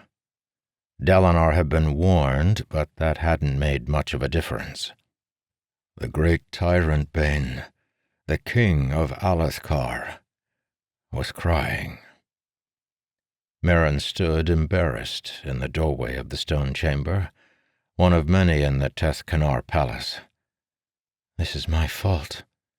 I didn't cause Renarin's injury, but I am responsible. That's what Renarin himself taught me. It isn't about choosing right. It's about accepting the consequences for what you have done." "You saved my kingdom," Dalinar whispered, not looking up from his son's comatose face. "But you took my last son from me. I don't know if I can reward you enough, and I don't know if I can ever forgive you." There was only one response. Merrin had steeled himself for it weeks before. He walked into the room, stepping firmly, and stuck his shard blade into the ground at Dalinar's feet. "You gave a command many months ago," Merrin said. "You said that anyone who disobeyed would be stripped of blade and rank. I accept your judgment." He reached out and, clenching his teeth, knocked his opal free of the blade. He would almost sooner have knocked the heart from his chest. He picked the black stone up off the ground and put it in his cloak pocket. Dalinar's cloak. That he did not intend to return. Merrin turned, knowing there was no more to be said, and walked toward the doorway. "I do not demand this of you, Merrin," Dalinar said from behind. "No," Merrin said, turning. Dalinar had finally looked up at him. "But I believe honor does. Besides, I don't think I was ever really that good at being a nobleman. Or a soldier, for that matter. Not in my heart, at least." "What will you do?" Dalinar asked. Merrin paused. "Go back to my village," he said. "Or perhaps find a different one. A place where I can become a farmer again. I think I need a break." "I shall see that you have a horse," Dalinar said, "and a constant supply of feed to keep it. Go with the thanks of Alethkar." Merrin nodded and turned to leave. He couldn't help noticing, however, that Dalinar didn't seem to feel much sorrow at Merrin's abdication. "To him, I will always be the one who persuaded his son to leave, then brought the boy back as a mindless invalid. Honor wouldn't let him shun me for it, but it would let him hate me." It was better for both of them this way. On a sullen, misty morning, Shinri's ship finally reached the Thaylen docks. She stepped from the vessel, thankful for the firmness beneath her feet. Though she had come to enjoy the ocean, there was a rightness to the solid ground. It felt good to step upon it again. She paused, looking northward for a moment, pulling her cloak tight and staring across the open waters. She couldn't see much through the fog. Eventually she turned and called out to the dock master, asking him to send for a city guardsman. She had learned her lesson last time. She would not make King Amelin search for her this time. He came immediately. In fact, she was surprised at how quickly the king made it to the docks. She had expected him to send a litter for her, but not to come in person. Yet after just a short period of waiting, she saw him emerge from the mist beside her ship, trailing his Awakener and Stormkeeper counselors behind him.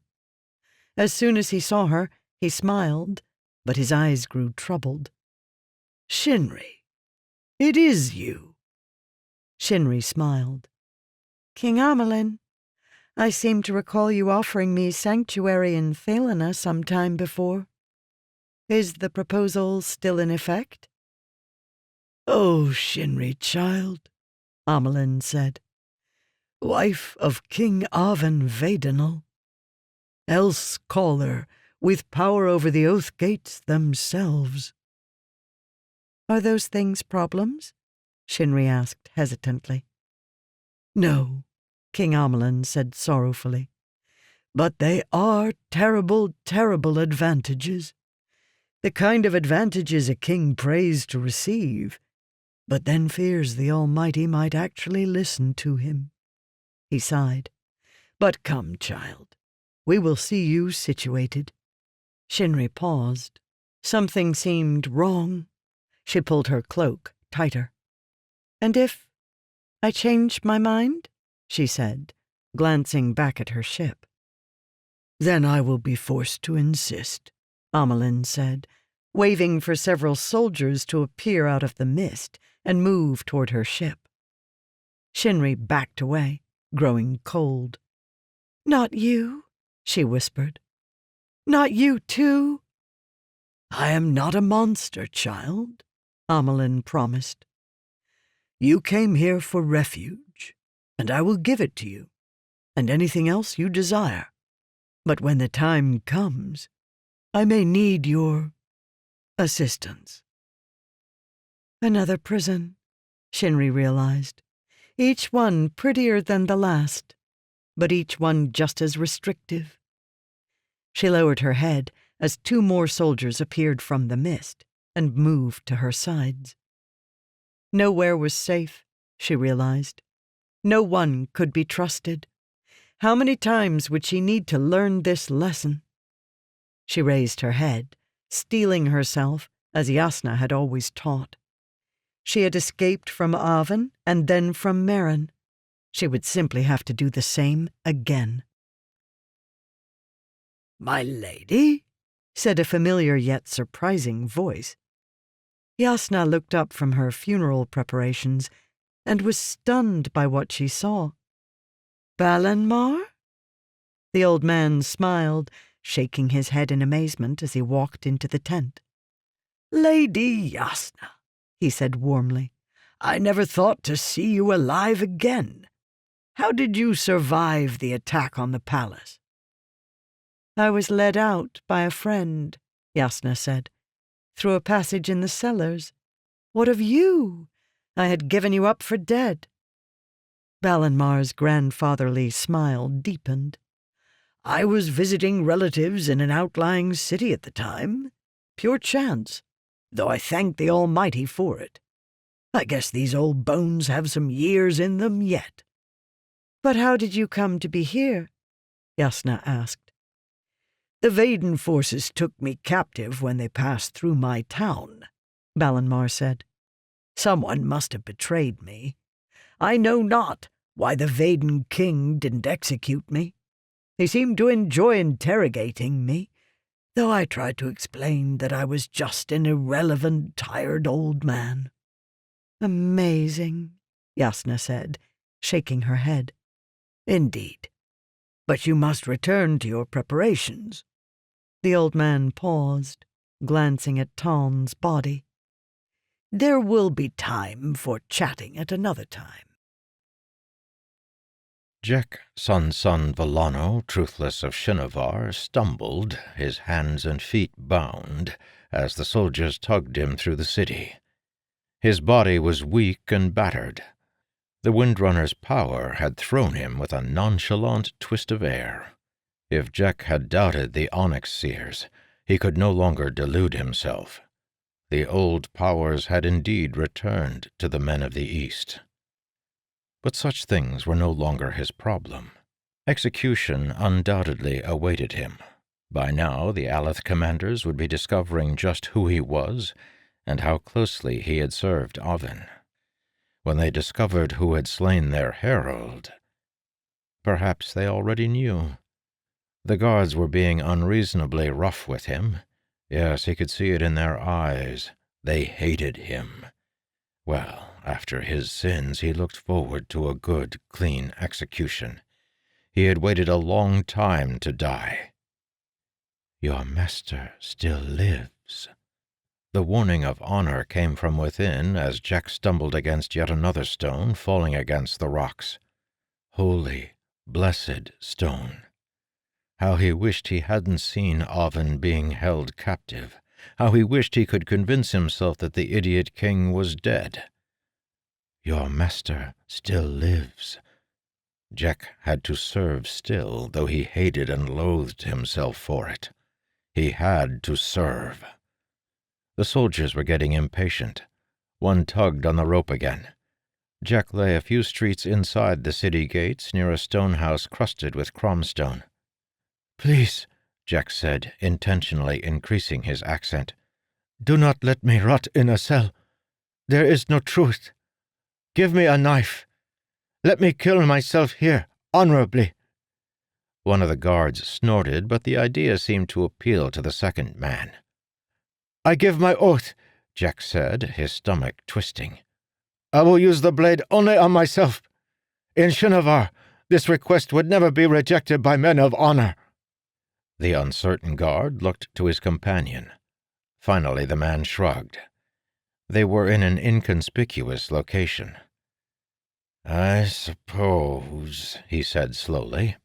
The other man pulled out his belt knife and tossed it at Jack's feet. Jack picked up the weapon in bound hands, crouching pathetically before the two soldiers, both obviously confident that they could control one wounded, helpless man. "It's all right," the second soldier said. "In my entire life I've never met a Shin who would lie."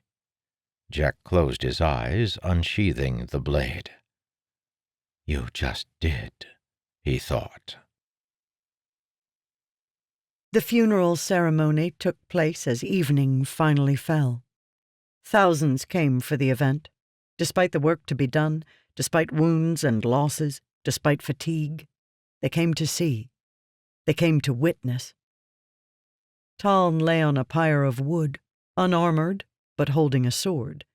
Not his blade, of course, but a fine nobleman's weapon nonetheless. The crowd was oddly silent as they regarded their fallen god. Yasna stepped from the tent. She was to speak first. Brother Lon would come second, followed finally by Dalinar. The king stood to the side with a group of upper nobility. His face still showed a haunted grief. For a short time, he had thought he still had a son. It almost would have been better had Renarin never returned. Yasna regarded the crowd, the nobility, and the dead man before her. She glanced to the side. Meridas stood by Dalinar. The man would retain his title as Parshan, as per Yasna's request. Dalinar needed the merchant's connections and wealth, for a time at least, to ensure that Alethkar survived the next few years. It would be a difficult time. So many men dead, so many resources expended. Meridas. She hated him, she realized. Not just because of his slimy personality and situational nobility. No, she hated what he represented about herself. That she would choose a man like him over Taln simply because she somehow rationalized the match as being better for Alethkar. She looked at Taln again. Then she raised a hand and held out a small black gemstone. Obsidian. Dalinar frowned, and the crowd murmured. They fell silent immediately after the gemstone began to glow. Yasna took a deep, fulfilling breath. The pure, clear harmony of her soul tone hummed in her ears, and she stroked the gemstone with its vibrations. The obsidian's dark light increased, and it rose above her hand, shining and spinning in the night. It was brilliant, like a star floating above her palm. She could hear its music, the beautiful, unearthly note that she had feared for so long. It whispered to her, embraced her like a child who had wandered astray but finally returned. With a flick of her mind, she sent the gems spinning toward Taln's corpse. The life gone from him, the Charon no longer had effect. The gemstone shattered, transferring its tone to the flesh, and Yasna held it steady, forcing the corpse's tone to change and match that of the gemstone. Taln's body puffed instantly to smoke. Outcries began, yells of fear and of surprise, but Yasna ignored them. She stared upward, toward the white smoke that floated away from the pyre. Away with it went her political career, her title and station, her place in the court. Away with it went everything that she had been, everything she had let define who she was. For those were the things that had kept her from him. "When heralds die," she whispered, though by that time no one could hear her over the yells of outrage, "their bodies turn to smoke." It had been truth to him. She would let it be truth for her as well. The peasant stood at the outskirts of the crowd, a little surprised by Yasna's display, but hardly shocked. Few things shocked him any more. Though his features were those of the man who had gone to see Yasna a short time before, begging to take the herald's body, his posture was different. His hands still shook, that was no artifice, but he stood more straight-backed, his mannerisms somewhat more confident. "That was close," the peasant's companion said. He was a square-faced, hard-eyed man with a flat cut of firm hair. "Not really," the peasant said. "Even if she hadn't awakened him, they would have burned the body. If I'd realized she was going to have the funeral so soon, I wouldn't have bothered trying to talk her into giving me the corpse." "Still too close," the companion said decisively. "If she'd waited just one more day to hold the funeral. Anyway, it's over now. He's gone for good this time." The peasant nodded, eyes trailing the last bits of smoke evaporating above. Around the pyre, men were yelling in outrage, one in particular demanding an end to his marriage based on the fact that his wife had hidden her nature as an awakener from him. The peasant ignored such screams. He focused only on the smoke. No more immortality. Though they didn't age, they could no longer be reborn. The cycle was over. Death was final now. His companion was ready to leave, impatient to be moving as always. The peasant, however, was more thoughtful. "Why did he come back, Nail?" he asked. "It's all supposed to be over." "I don't know," Nail snapped. "What did I ever care about these things? Perhaps he found an else-caller or something. There are several ways he could have gotten here." The peasant nodded, but then he asked the harder question. "Do you think they're coming too?" Nail snorted. "Don't be foolish, Priel. After this long, it's all over just like Jezreel promised. Come on, we've got a long walk ahead of us." Priel nodded obligingly, and he began to trail after his companion as he slipped away from the crowd. Priel paused, however, when he caught sight of someone standing at the front of the group with the noblemen, a man who had been hidden from Priel's sight earlier by the large pyre. He reached out with a shaking hand, catching Nail on the shoulder. "What?" Nail asked with annoyance. "Nail," Priel whispered, pointing back toward the crowd. "Look." Nail paused, then suddenly grew tense. "Well, the man trailed off.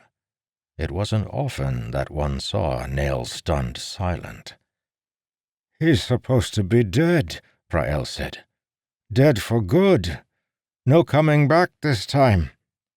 "I never did see a body," Nail said thoughtfully. "Did you?" "No, but—" "Well, I guess we were wrong then," Nail said, turning. "We can't go, can we?" "Why not?" "Because," Priel said, floundering, "it's him." "None of our business," Nail said. "That's what we promised 1,000 years ago. No interfering, no looking for one another. It's over. Let's go." Nail walked away, not waiting for his companion to follow. Priel lingered, looking toward the pyre. There, standing almost unnoticed by the nobleman, was an aged, beardless man. He had a full head of silvery hair, and he wore the robes of the new scholars people were calling Stormkeepers. He was probably posing as a simple, learned man from the south. However, Priel knew him to be someone different. That man was Ishar Elin, spiritual leader of the Heralds, founder of the Voran religion, author of the Arguments, and designer of the Oath Gates. Ishar Elin, arguably the most powerful of the 10, undeniably the most wise. Ishar Elin, the man who had betrayed the other heralds 1,000 years before, breaking the Oath Pact and shattering the cycle of returns. About the author. Brandon Sanderson grew up in Lincoln, Nebraska. He lives in Utah with his wife and children and teaches creative writing at Brigham Young University. In addition to completing Robert Jordan's The Wheel of Time, he is the author of such bestsellers as the Mistborn saga, Warbreaker, the Stormlight Archive series beginning with The Way of Kings, The Rhythmatist, the Skyward series, the Reckoners series beginning with Steelheart, and the Alcatraz versus the Evil Librarians series. He won the 2013 Hugo Award for The Emperor's Soul, a novella set in the world of his acclaimed first novel, Elantris.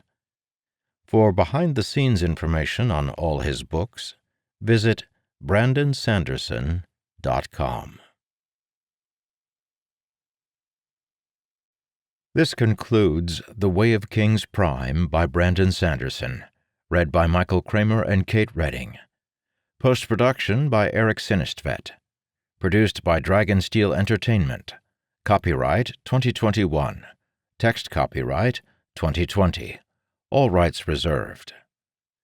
Visit our website at brandonsanderson.com.